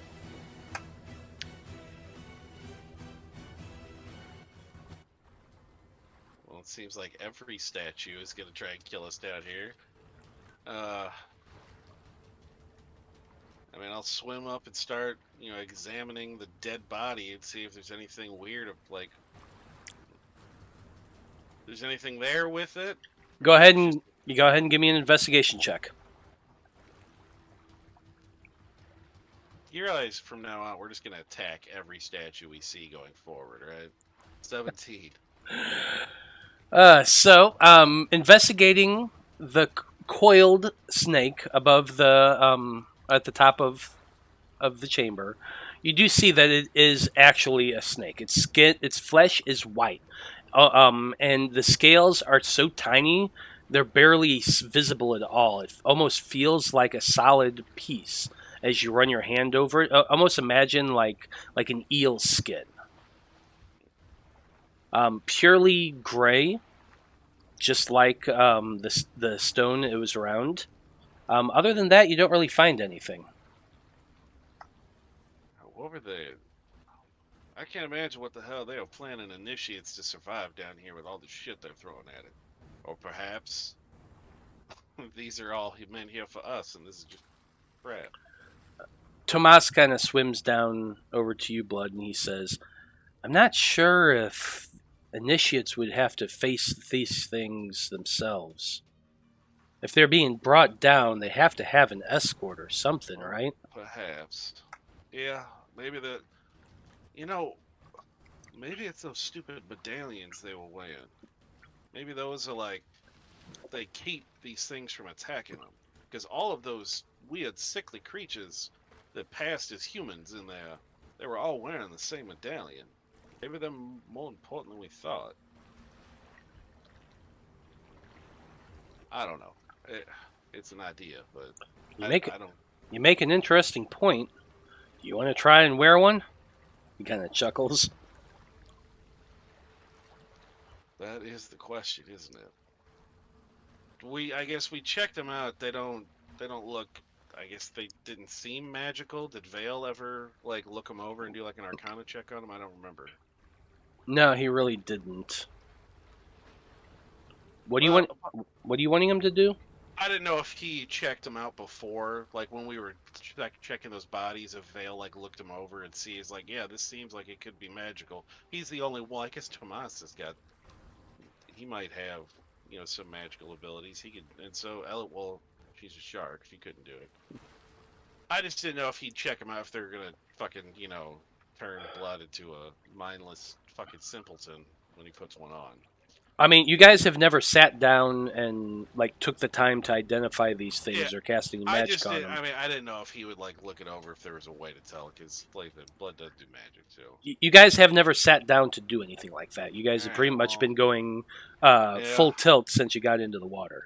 Unfortunately. All right, let's explore this next area and maybe try to find a place to rest. So yeah, we'll check the stairs. I guess if Eloise wants to, if we can take the head. How big would that fucking head be if the body's 30 feet long? Oh, it's probably about 10. Well, if it's 30 feet long, probably about 4 to 5 feet wide. All right, we'll take the Speaking fangs. of taking the heads, did anyone notice that the bags are taking on water when we open them up anymore? We'll take the fangs. Yeah, it seems like someone's getting into Hobag. It seems like Not claiming to understand the magic of the bags, but they do have a filling point, do they not?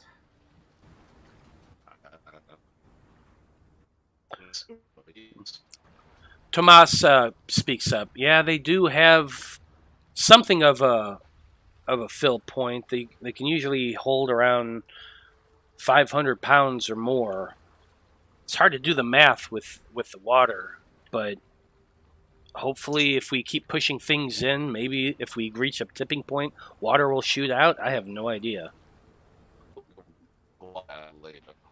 Well, it's like the thing of the snake. That, like, It sounds like Blood is trying to ask if you can take the fangs.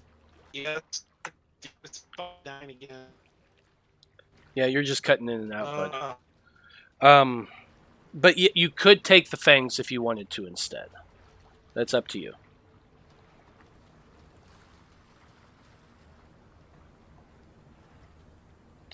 But you guys are heading down and checking out the southern chamber? Yep. Okay. Yes, fangs. I'll just do it off my phone so I can at least talk to you guys while my fucking computer won't work. You can take the chop the fangs off. It doesn't take much more than 5-6 minutes. And as you're doing that, Apollyon goes swimming down to the southern area, where you do find a staircase leading down about 15 or so feet. It eventually curves off to the west, and you find a small alcove with an onyx chest at the bottom of the chamber.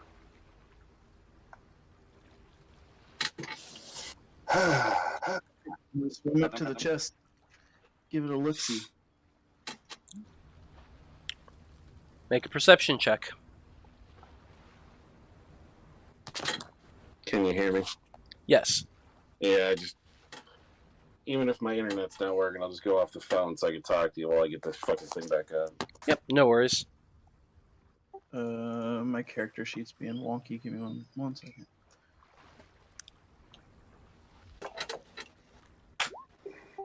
$16 on perception. The small chest is about a foot in length, maybe half of that high. It's actually pretty small, and you have to swim down to the bottom of the chamber to get at it. The chest is onyx. Does not appear to be locked.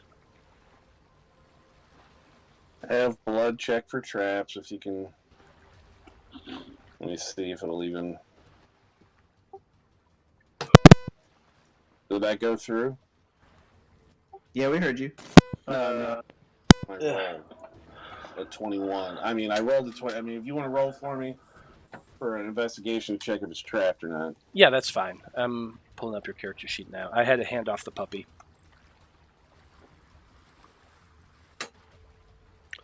Well, you rolled a 23. And it does not appear to be... You do not see any traps. You also don't see a lock.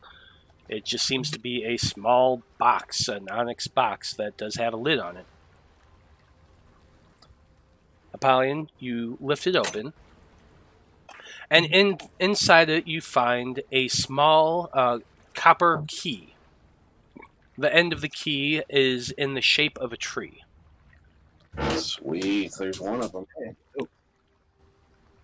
I show that to Blood, and I say, I think I know where this goes. And I push off with my awesome swimming speed now and dash to go 120 feet per round. You absolutely can. You're just taking off? I motion for you to follow me. Is there anything else in that chest besides the key? There is not. Okay. Yeah, he'll follow him, but he can't keep up with fucking Aquaman. He definitely cannot. Alright, I'll swim all the way back to the middle chamber. Veil and Tomas do follow you as well, Apollyon, and you all eventually make your way back to that center chamber. Alright, I'm gonna try the key under the central statue. You kind of play around for a bit. The key that you have actually does fit into the center, the central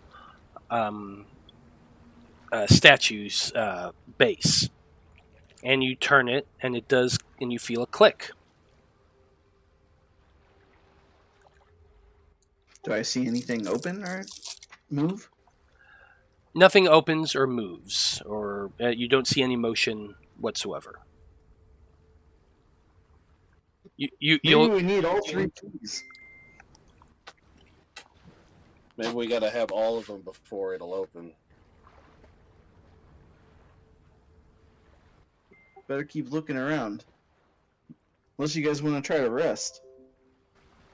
I mean, I suppose we can if that's possible down. Well, I guess we could breathe water, so it should be.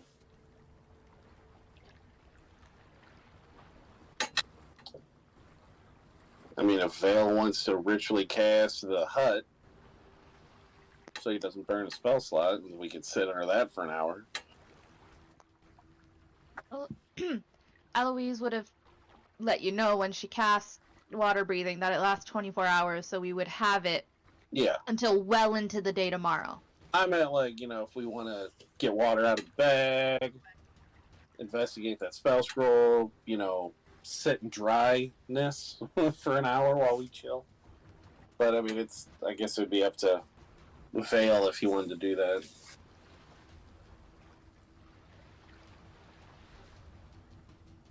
But Eloise cannot make a comment on that because she is currently a shark.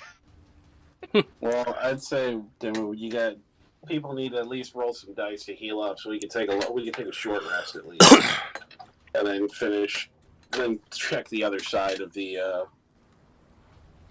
I guess go down the other hallway that we went the other direction. See if there's got to be, if there's a key in that one. There's odds are there's gonna be something else on this other side. Too bad he doesn't have a live zombie. We could have put a freaking amulet on one of those and sent it, at everything to see if it would kill it or not.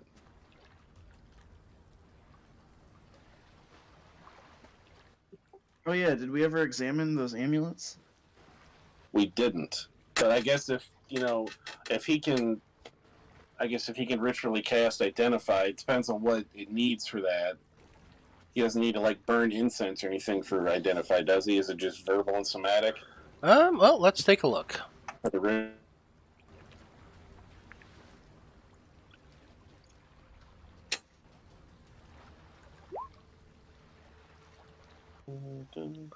Okay. So you can choose an object you must touch throughout the casting of the spell. If it is a magic item or some other magic imbued object, you learn its properties and how to use them, whether it requires attunement to use, and how many charges it has, if any. You learn whether any spells affecting the item and what they are. If the item was created by a spell, you learn what spell create. Blah blah blah blah blah. The spell itself, it takes 1 minute. One object that you must touch throughout the spell, and for the components, it's verbal, somatic, and material. A pearl worth at least 100 gold, and an owl feather. So neither of those really would be affected by water. Yeah, and it's also, it's all, I guess, wouldn't it be a ritual? Wouldn't it be an extra 10 minutes? Yeah, it would be 10 minutes to ritually identify something, or 11 minutes total. And we've had him identify stuff in the past, haven't we? Yeah, he's cast Identify. Got Pearl, then, is what I'm asking. Oh yeah, he definitely has the components to do the spell. Okay. Have him check the amulets and see if they're batshit voodoo magic. Okay, so you guys are you guys taking a short rest or a long rest here as you float in the central chamber? I would like to take a long rest if possible, but it's up to everybody. I'd be worried about what else is in here, though. He'd have to do the dome. Minimum. He'd have to put up the hut. If we were going to do that.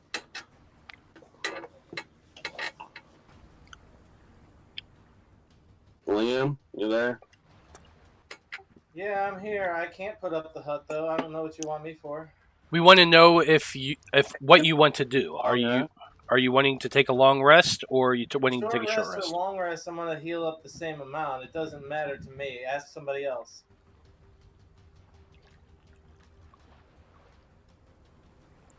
Well, hell, I guess.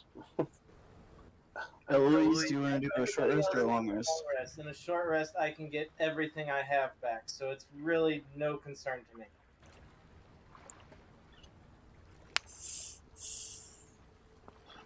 So, Eloise, it falls down to you. Are you wanting to take a short rest or a long rest? Speaking as the player,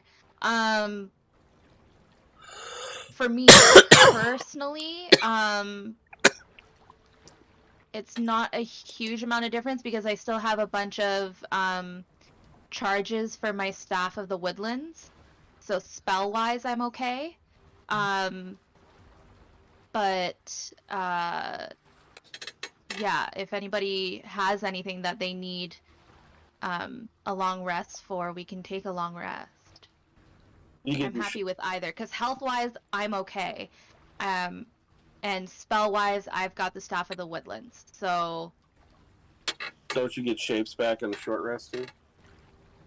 Shapes, I think I get No, back long. on a short rest. No, I think that's long. I thought... maybe it is the short rest. No, it's a short rest. It's short or long. Yeah.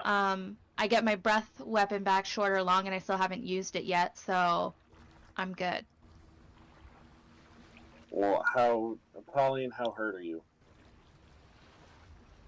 I have about 25% of my max HP, and I have 0 rages and 1 lucky point, both of which come back on a long rest.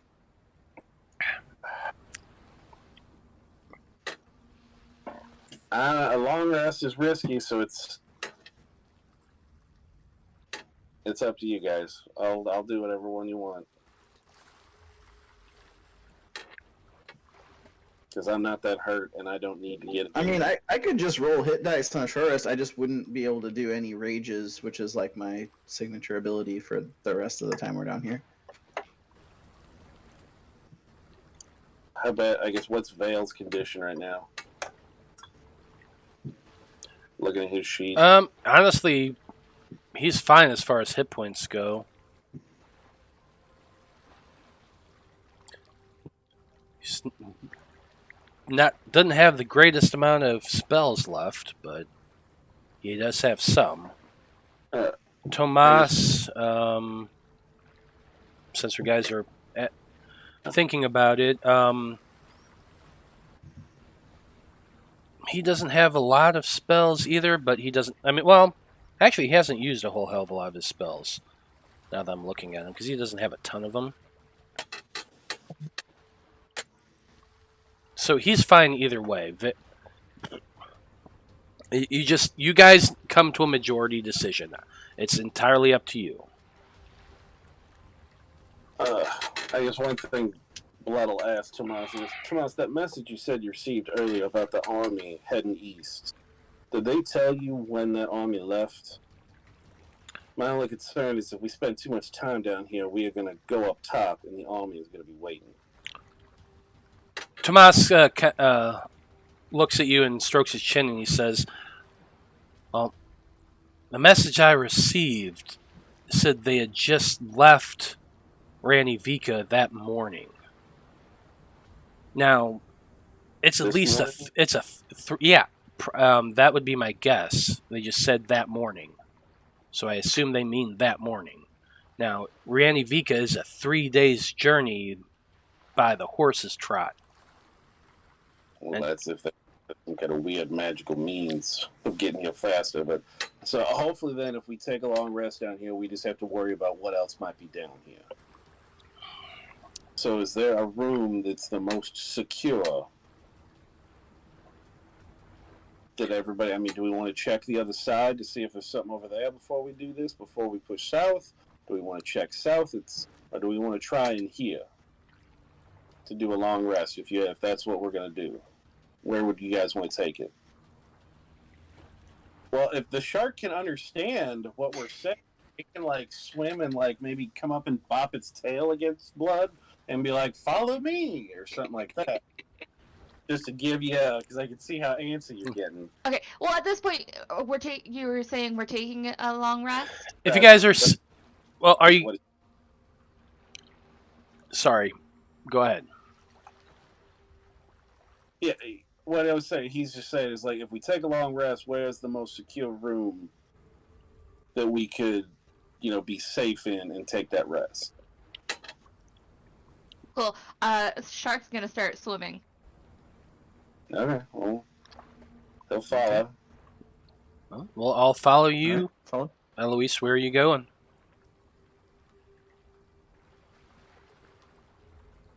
I guess where the snake was, maybe? Is that where? I like to think that it just races around like a dog trying to catch its tail as a shark, Oh, shark is staying right here. Oh, in the stairwell? It's got. I can't. Ah! I'm guessing you're kidding. I'm gonna come over and bop these sets of doors and then bop these ones. The frustration. To be clear, when I'm bopping things, it is with my tail because sharks have very sensitive noses, and I'm not gonna do that to myself. Yeah, so in the stairwell? Alright, you said it was what? It's like, 15 feet? It's about 15 feet of space going downward, with stairs at the bottom.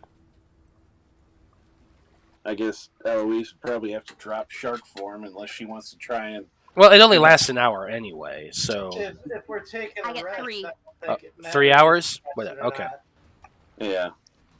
Yeah, it lasts half. I can hold it for half of my druid level, rounded down. So I can hold this shark form for 3 hours. Right, but if we're taking a rest, then it doesn't matter. Oh yeah, no. If we're taking a long rest, then I'm gonna shape back. But until we make that decision, I'm holding my shark. Okay. So you all swim into this narrow 15 by 10 foot corridor going down in the middle of the water, and close the double doors on either side, snapping it shut. It is very cramped in this area. You're all trying to you're doing that underwater tread a little bit, where you're all kind of floating and hovering, trying to adjust in this space, and it is very cramped and very, very uncomfortable as you all sit there. I suppose Veil would be able to pull out the component, which is a bead, and ritually cast his tiny hut, which would extend into this area and beyond, into the dirt, I imagine. I'm not sure if it stops at natural barriers or anything like that.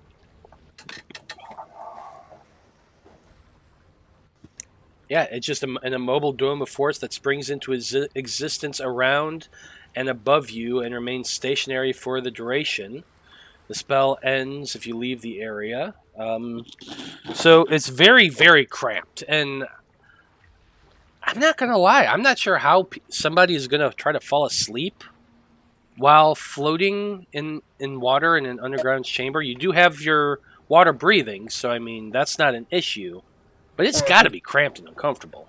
If he does the hut, can't the hut push water out? I mean, I don't think so, to be honest. Even if it pushed water out, they wouldn't put air in. Yeah. It really let's say it keeps rain out, but it doesn't produce air.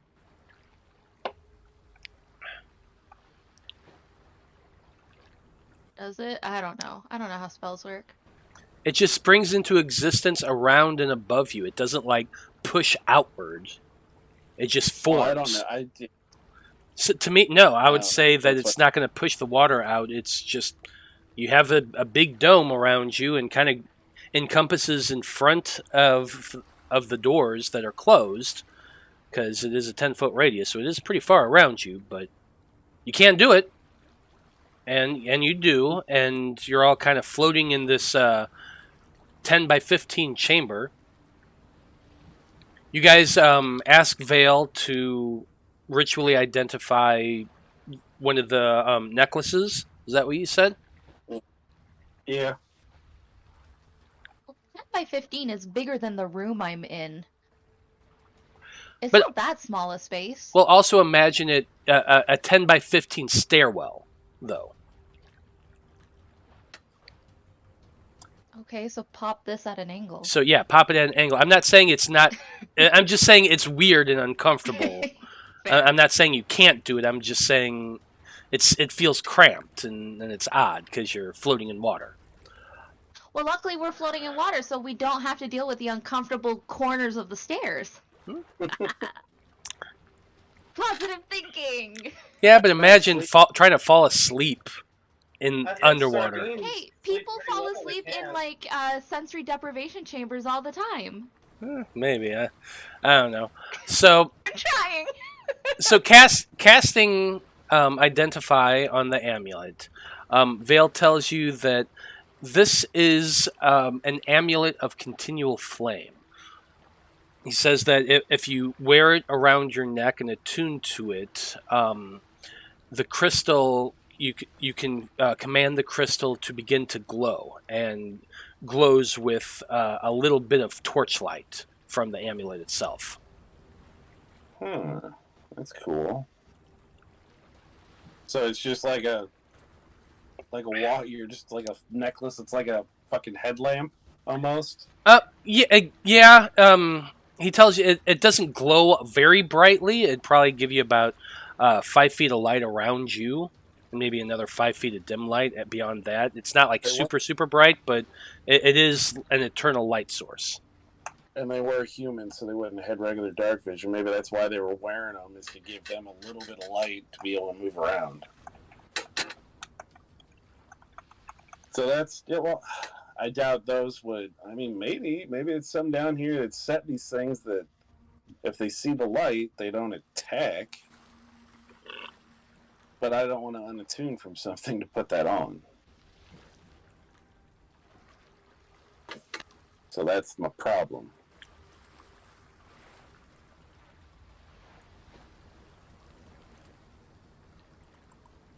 Huh. Alright. Yeah, so that's probably what it was, is they can't see in it, so they're wearing those so they can move around. Because it's a torchlight, so it's at least a decent amount of light for them. Yeah, that's cool. Well, shit, those are, they might be able to sell those later. We got, what, 6 of them, I think we said? Well, I mean, if you took them off the bodies in there, you found 7 upstairs and another 6 on the dead bodies. Oh, so we got what? How many is that now? 12? You said 6 upstairs, or so 13? Upstairs. Yeah, 6 and 7, 13. Please, man, I'll put those. Hey, we can put them all together and create like a big light too. Yeah, I was also gonna say, we don't have to keep those. This continual flame is a spell that I can do. I was thinking about selling them later. Okay. But I was also wondering if that has something to do with maybe they're not getting attacked by things because they're wearing one of those amulets. We didn't know if the amulets were somehow attached to being initiates or what.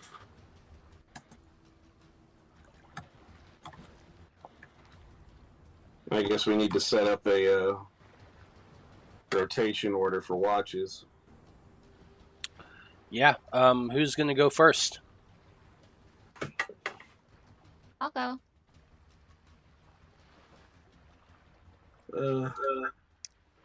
Yeah, I'll go second. I'll go last. I'll take the third one then. Okay. So all of you try to get as comfortable as you can floating in this awkward space. You all shut your eyes. Eloise, you begin your watch. Go ahead and make your perception checks.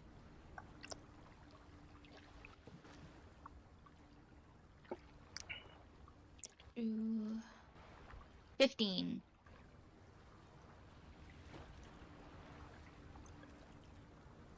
You settled in to wait for the first 2 hours of your watch. The sound of the water going back and forth is kind of soothing. But you can also feel the tension in your body as you're waiting. 30 minutes goes by, and hours goes by. And you hear a voice in your mind.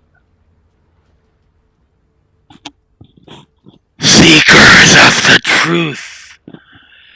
Stand before the witness. And all of you wake up immediately, hearing this sound scream out in each of your heads. Oh shit.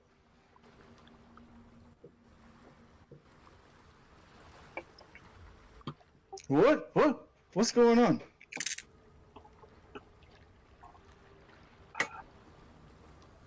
We heard it inside our heads, so it didn't seem to be coming from a particular direction.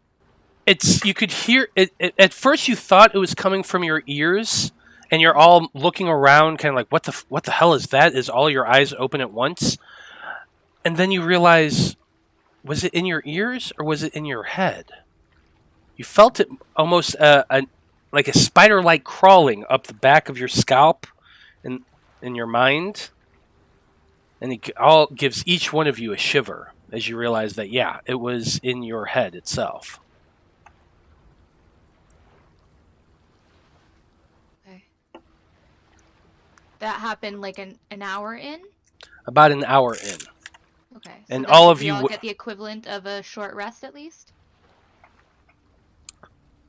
Yeah, I'd say so. That you could have technically gotten a long rest during that time, or a short rest. I mean, yeah, a short rest during that time. Okay. Well, there's a chance he's not going to let us get a long rest. This might be all we get, but we could try again. I don't think we're going to get it. Yeah, might as well just roll some hit dice, at least get...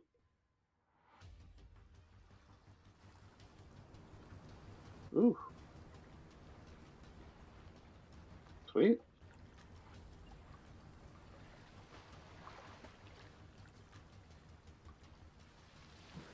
Where am I at? Okay. Oh.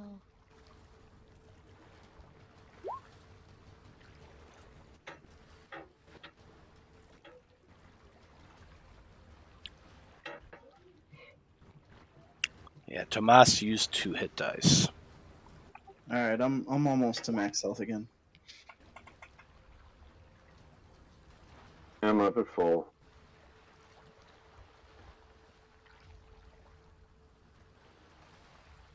So do we think... Yeah, I'm full. Do we want to go check the other hallway, the far right side first, and then go to that... Well, we still got to find the other keys to get through that door, so we have to go to the other side. If the pattern holds true, then there will be a key over there as well. Well, we hope that the pattern works out, but yes, you are correct. And I guess if everybody's alright, we'll just make our way, since we're not going to get this fucking long rest in, probably. I mean, you can try to take a long rest again. I didn't say you couldn't. People are rolling hit dice. Yeah, I don't think that's a good idea. I'm going to open the door because we're apparently not trying for no long rest. I'm tired of being cramped in here. And you're certainly able to do that. You wake up, Apollyon's... You're the little spoon to Apollyon's big spoon. I don't know, I feel like Apollyon's a little spoon kind of guy. You could do either. I mean, honestly, with those horns, I don't know if I would want him to be the little spoon. I mean, anyone who tries to big spoon Apollion's just gonna end up like a Walla. It's just gonna be a backpack. They're not gonna be anywhere near his head. Yeah, you're probably right. By the way, Blood, it's a lovely blade, but I can't use it. I hope you understand. Why can't you use it? Only use weapons that I buy myself or I take off the dead of my own victims. Can't take someone else's sword. It's just not right. It's not in me. Well, this isn't my sword either. But your brother's dead. That makes it up for grabs, and you grabbed it. It's no longer his sword. It's yours. Seems like you would be a little better fighting with this, but it's your choice. I'm not going to force you. I understand my disadvantage down here, but it is what it is, and what will happen will happen. There's no change in that at this point.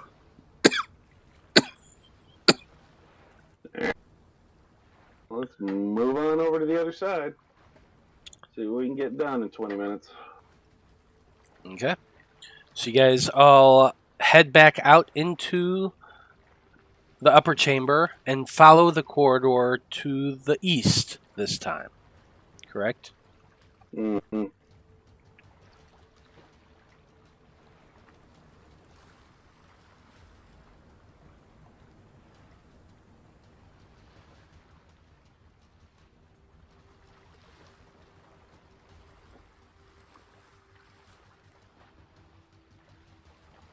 Oh, do we want Pass Without a Trace? Is that even going to help us while we're swimming? I mean, I'm sure it would, but I can do it for free. Okay, so Poof, you Pass Without a Trace. you cast Pass Without a Trace. As you swim into this oddly shaped chamber, you can see a large pillar dominating the center of the room. God damn it. On the southern side of the pillar, you can see what appears to be a large face carved into the column. This one looks like a boar. Tomas, Liam, you kind of go swimming around it, and you can see that the shape is indeed a face, but a face without features, except for a long line of beveled stone that traces the center of the face from top to bottom. At the south, you can see a single stone door, similar to the ones you guys have all seen before.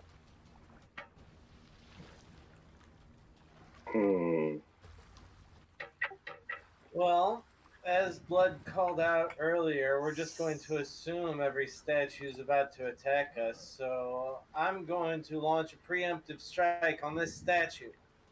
Is Blood not going to try to take... I'll take a shot at Holy it. shit. Yeah. I'll do a shot. I'll ready my weapon, but I won't attack until I actually see the statue move.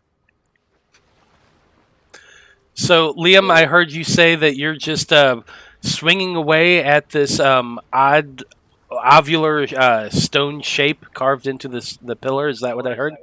Yes, I am. Absolutely. Go for it. Roll an attack. Blood will do a shot at the same. Well, he'll let Liam do his punch, and then he'll... Well, as I said, it is carved into the stone pillar itself. From where you're standing right now, Blood, you can't even see it. Okay. Well, it's a fucking statue. It's a pillar. That's all he needs to know. Well, a 15 does hit. Hopefully this is just a statue, though. So, your longsword, if I remember correctly, is an adamantine longsword. Am I correct, Kyle? Yeah. Yes. This is the one we found. Not made by the sword maker guy. Oh, this isn't that one? Yeah. No, this isn't Adam Longsword. This is just I turned Oh. Adam's longsword in. Okay. I think we got this off the Dragonborn we fought by the mountain. Yeah. Okay. Thank you for clarifying that. So you slash out with this longsword, hitting the stone and cutting a decent little channel of groove with the tip of your blade in a slash. And the statue just sits there and does not move. I think this one's not alive. Well, that's a good idea. Could be a statue memorializing children, and we're going to be killing those statues later on. So, how about I'll check out the door.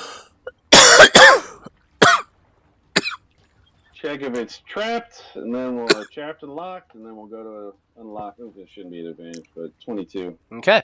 As you go swimming up towards the door to begin to investigate it, the statue behind you opens wide, revealing a gigantic stone mouth that just starts sucking the water in front of it towards it, including you. I need you to make a strength saving throw as you try to fight the current of this inhaling mouth. So by checking that for traps, the 22 wouldn't... God damn it. You're checking the door. Good old -1 on the strength saving throw. Oof. It's 2, which turns into a 1. The water begins pulling you Dirty towards you, and you're fighting, swimming as hard as you can, pumping your arms as it just drags you back closer and closer, pulling you inward, and you slam against these needle-sharp teeth in this stone mouth, and you receive... Let's see.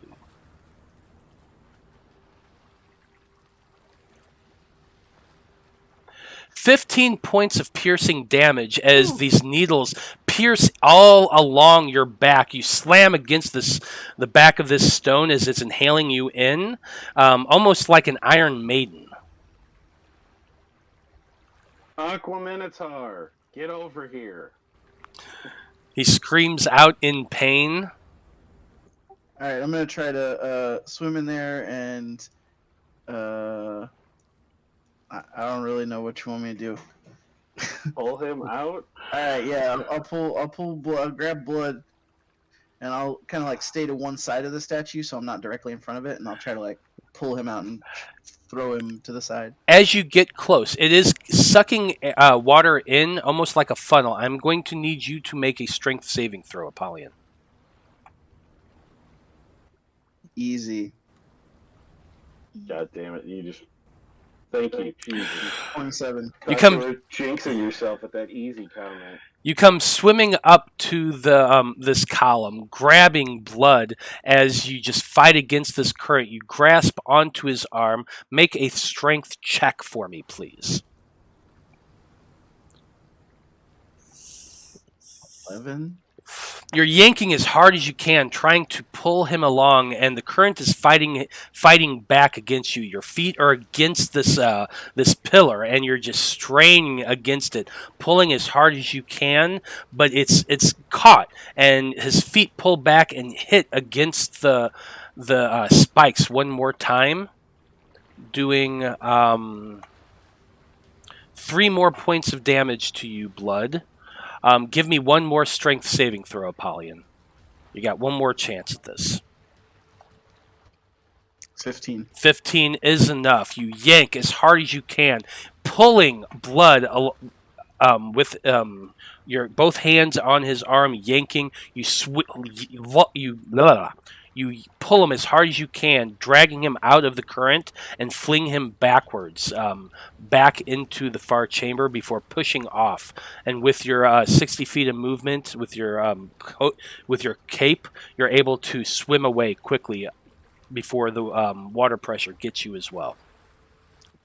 Okay, so does it continue to suck in the water?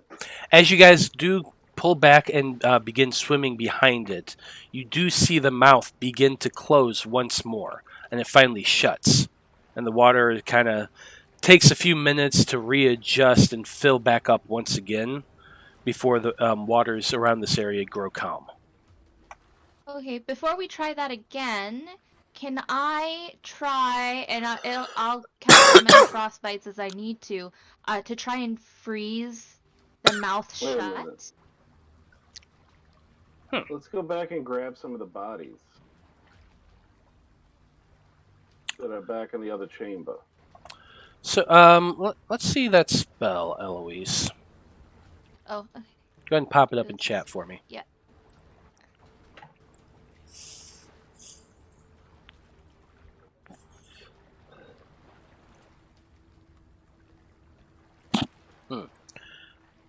So it says It's frost, so I figured if I do enough layers, it's gonna start turning into ice.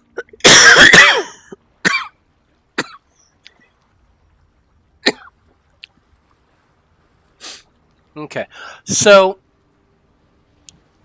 yeah, I mean, I suppose it would cause frost to form over the thing, and you are underwater, so that would help out the matter.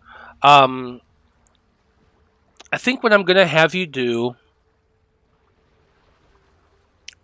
roll for me 6 damage for this.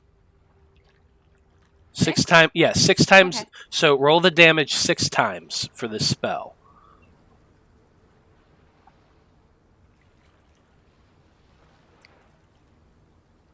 Wow. Did Okay. not so shabby. So what? Yeah. Total up the damage for me real 20, quick. 32, 42, 45, 53. That's pretty good. Okay, so 53 points of cold. You continue to cast the spell over and over again over the face of the statue, and a layer forms of frost. Another one, another one. The water around this area is cold already. It's actually been pretty cold down here. Not like ice cold, but definitely not hot either. And so a layer begins to form over this the beveled edge of what you now know to be the stone mouth. And after a while, a decent size layer of ice begins to coat the front of the statue. We want to grab one of the bodies just in case, but Yeah. at least hopefully this will help make it a little bit harder. Maybe give us a few seconds more. Yeah, Alright, we'll I'll push off and go. I'll go grab one of those bodies from the main room. You guys can stay here. Yeah, absolutely. You go swimming down real quick, grab one of the bodies. I'll grab one of the Saugen. One of the Saugen, one of the fish-like creatures. You can do that. Yep.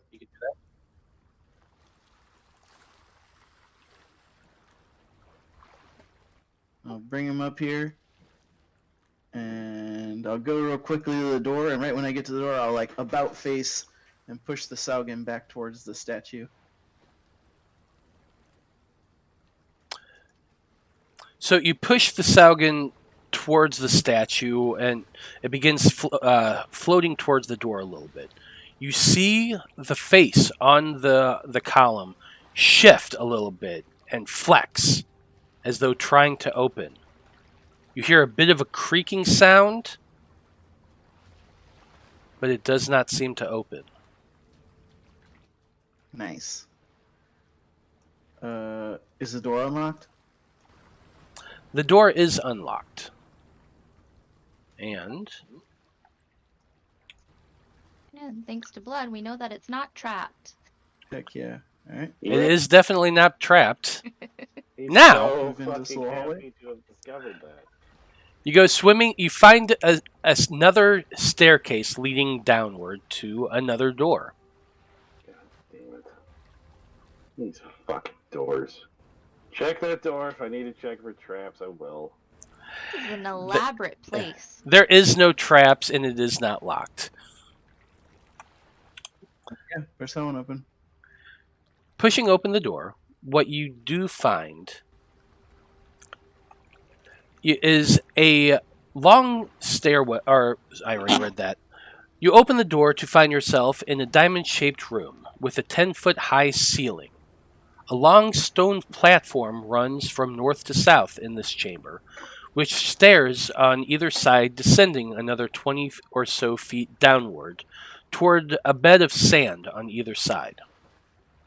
Coral grows along the walls over the sand, and you can see long strands of kelp growing in several places inside the sand.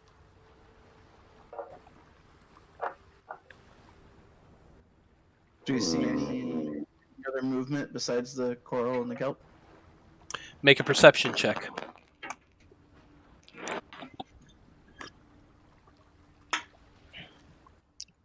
Wah, wah, wah. You do not see any other movement other than the kelp kind of waving a bit in the current of the water.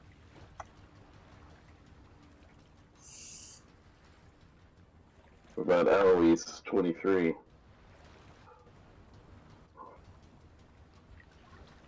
Again, there is no other movement. You do see, now that you're kind of looking down over into the sand, you can see, you're looking at the kelp itself, and it is moving and waving a little bit in the current.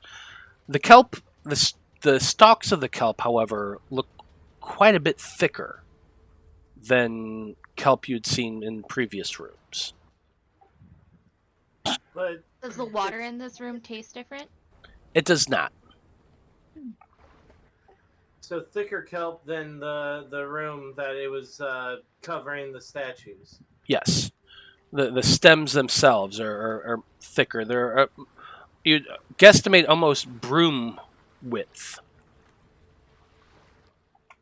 Okay, Probably maybe do let's your just best stay to on the not path. touch the kelp. Yeah, let's stay on the path, guys. Just in case, you know? Roger that. Alright, we'll continue south.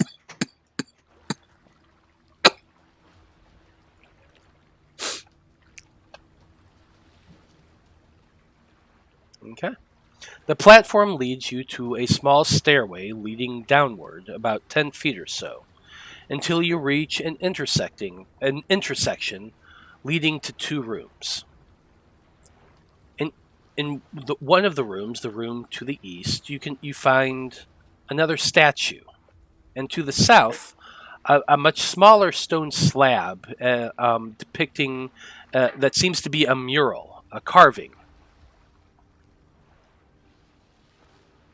Yeah. So you go ahead, big guy. Yeah, I want to check out the carving. Okay. Perception or investigation? Yeah, go ahead and give me an a perception check. I think that makes more sense. 10, right in the middle.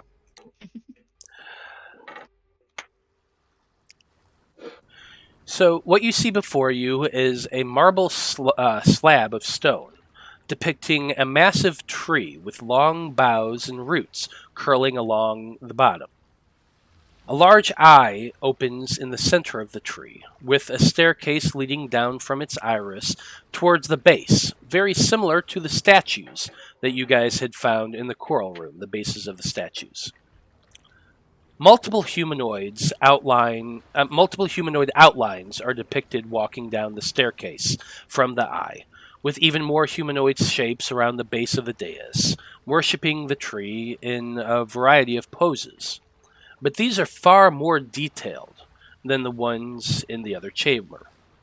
Go ahead and give me a history check, Apollyon. Okay.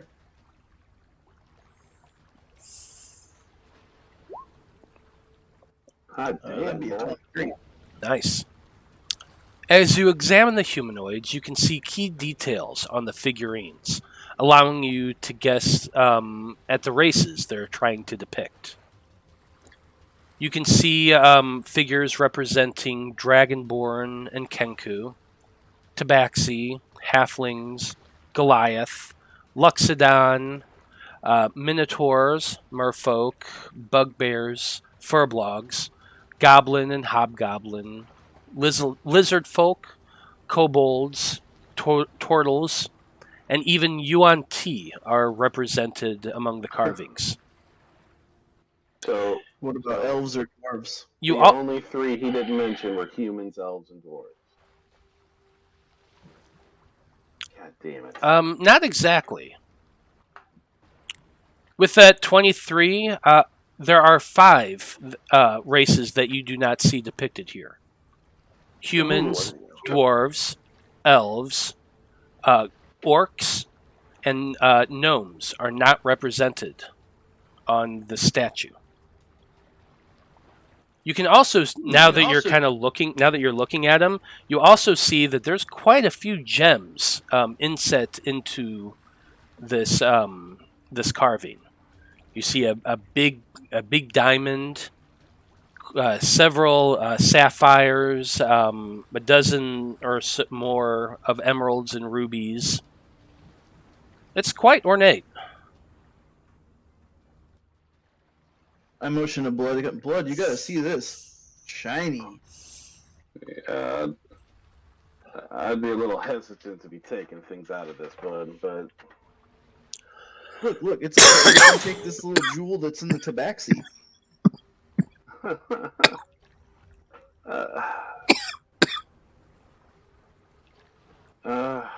damn it, I'm gonna fucking do this, aren't I? get up? Are you a rogue or ain't you? Start. Fuck you, bastard. If I can start checking this thing out, looking, check the walls, check everywhere, see if there's like little fucking mouths or if there's holes to shoot fucking needles out at me if we even touch this thing. I'm just looking for the whole spectrum here. Go ahead and roll an investigation check for holes. 20. I don't need to roll for the hose. The hose find me. You do a very thorough examination of this room, and you do not find any holes or anything that gives you the idea that there might be a trap in this room. As much as I would like to take all of these gems, this just seems like a bad idea. I will leave it up to the group, but I think this Treasure, is treasure. You know what? Then I will give him something I used to pry him out. I would like, here, go ahead and take a shot, buddy. I don't think this is a good idea. Everything down here has been a fucking nightmare. I can't imagine taking off something that looks as significant as that, because that's their origin story. When Grobajaw was screaming at me in that tent when I told him the Tabaxi theory on where our people came from, he depicted this exact thing. The dreamer with this tree, and the races being brought here in some triumphant, benevolent thing. I don't think this is a good idea to take You from think these this. people are crazy? Well, they're batshit crazy, but that's not the point. I just don't know about this is like their fucking origin story right here. This is how they think the dreamer brought them here.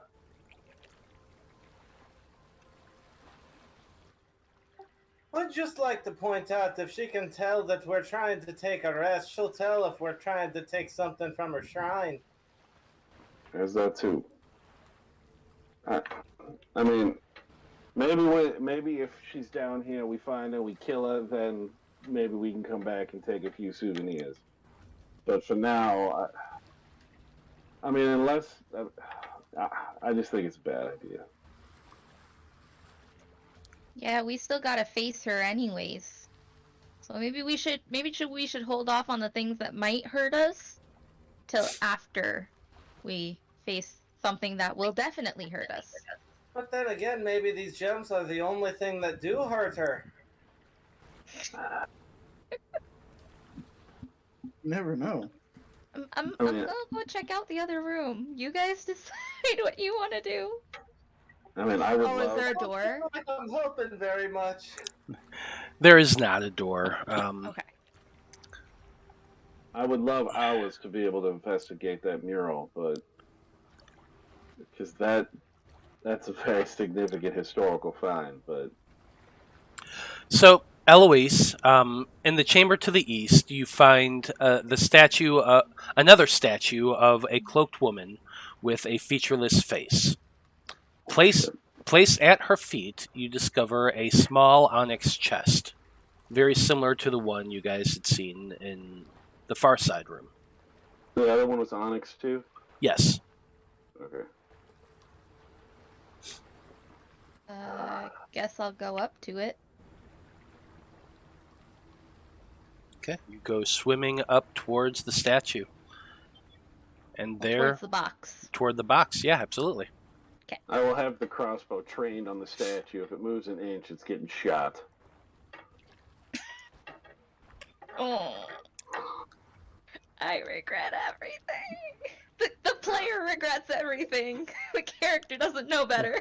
Eloise goes swimming down towards the chest, gently reaching her hand out, grasps the sides of it.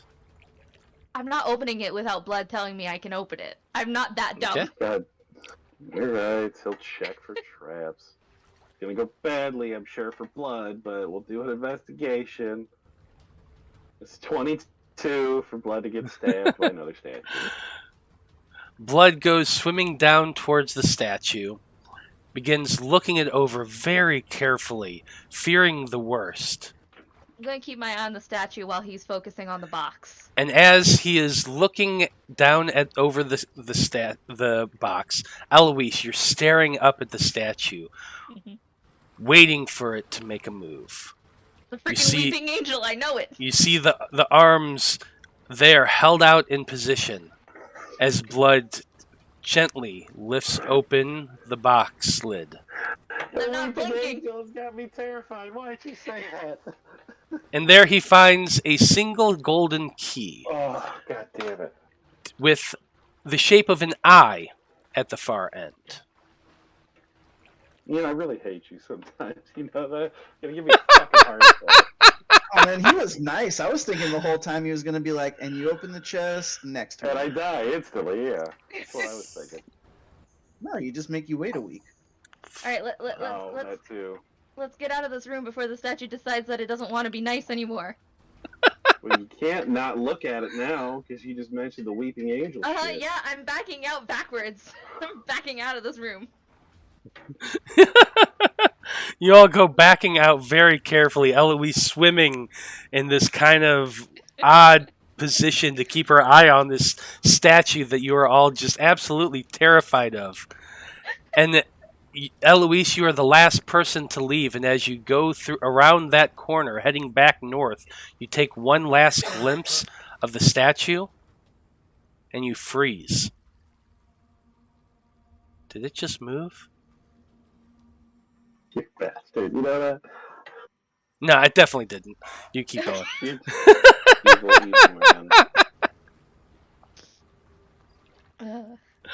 Next thing you know, Wall of Thorns comes out of the staff. Boom. Yeah, well... What was on the other key? This one had an eye. Well, You a tentacle, a tree, and an eye. A tree and an eye. okay, so we have I three have the keys. tentacle one. So you all go swimming back north, up the stairs, into the wide room with a bottom filled with sand. Your eyes all kind of gazing down toward it. Sure, you don't want to go down and check out the kelp? Yeah, I'm No, good. thank you. No, I think we're okay. That I thing's mean, still sucking. it's interesting. Mm-hmm. We're not going to your murder kelp. You go swimming back into the next chamber, and as you go swimming up, Liam goes flying by.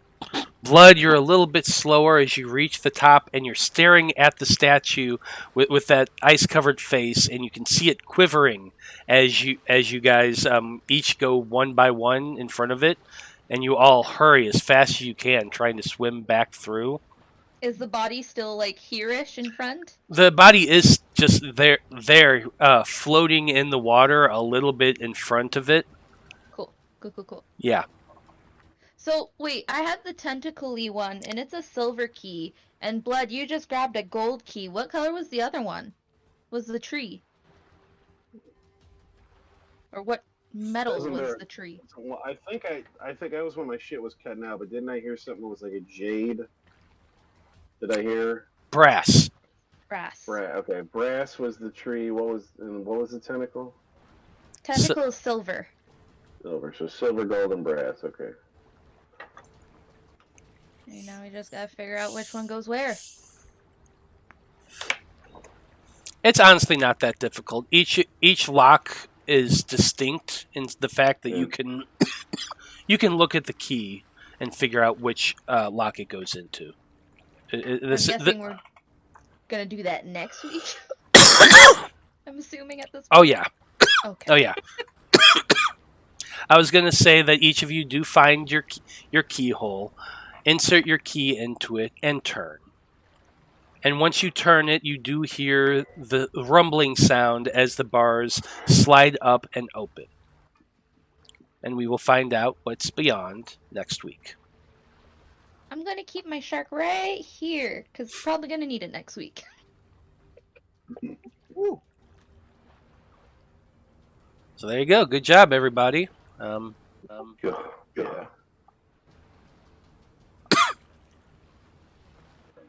I thought you might have actually gotten into the bottom, into the next chamber this session. But that's okay. We'll start right there at the beginning of next. What did the person post in chat that had to be deleted? Oh, I have no idea. Oh, wait a minute. No, what it was? It was something along the lines of, "Hey, if you want more followers, blah blah blah," Oh, and like it dotted off after that, so I just deleted it. just bullshit. Yeah, exactly. But anyway, great job tonight, guys. Thank you to everybody who is watching this evening. We appreciate you tuning in and enjoying our sessions. Make sure you come back next Monday when we find out what the Faab Five actually find in that lower chamber. So have a good evening, and we'll see you next Monday. Good night. Probably a lot of death. 40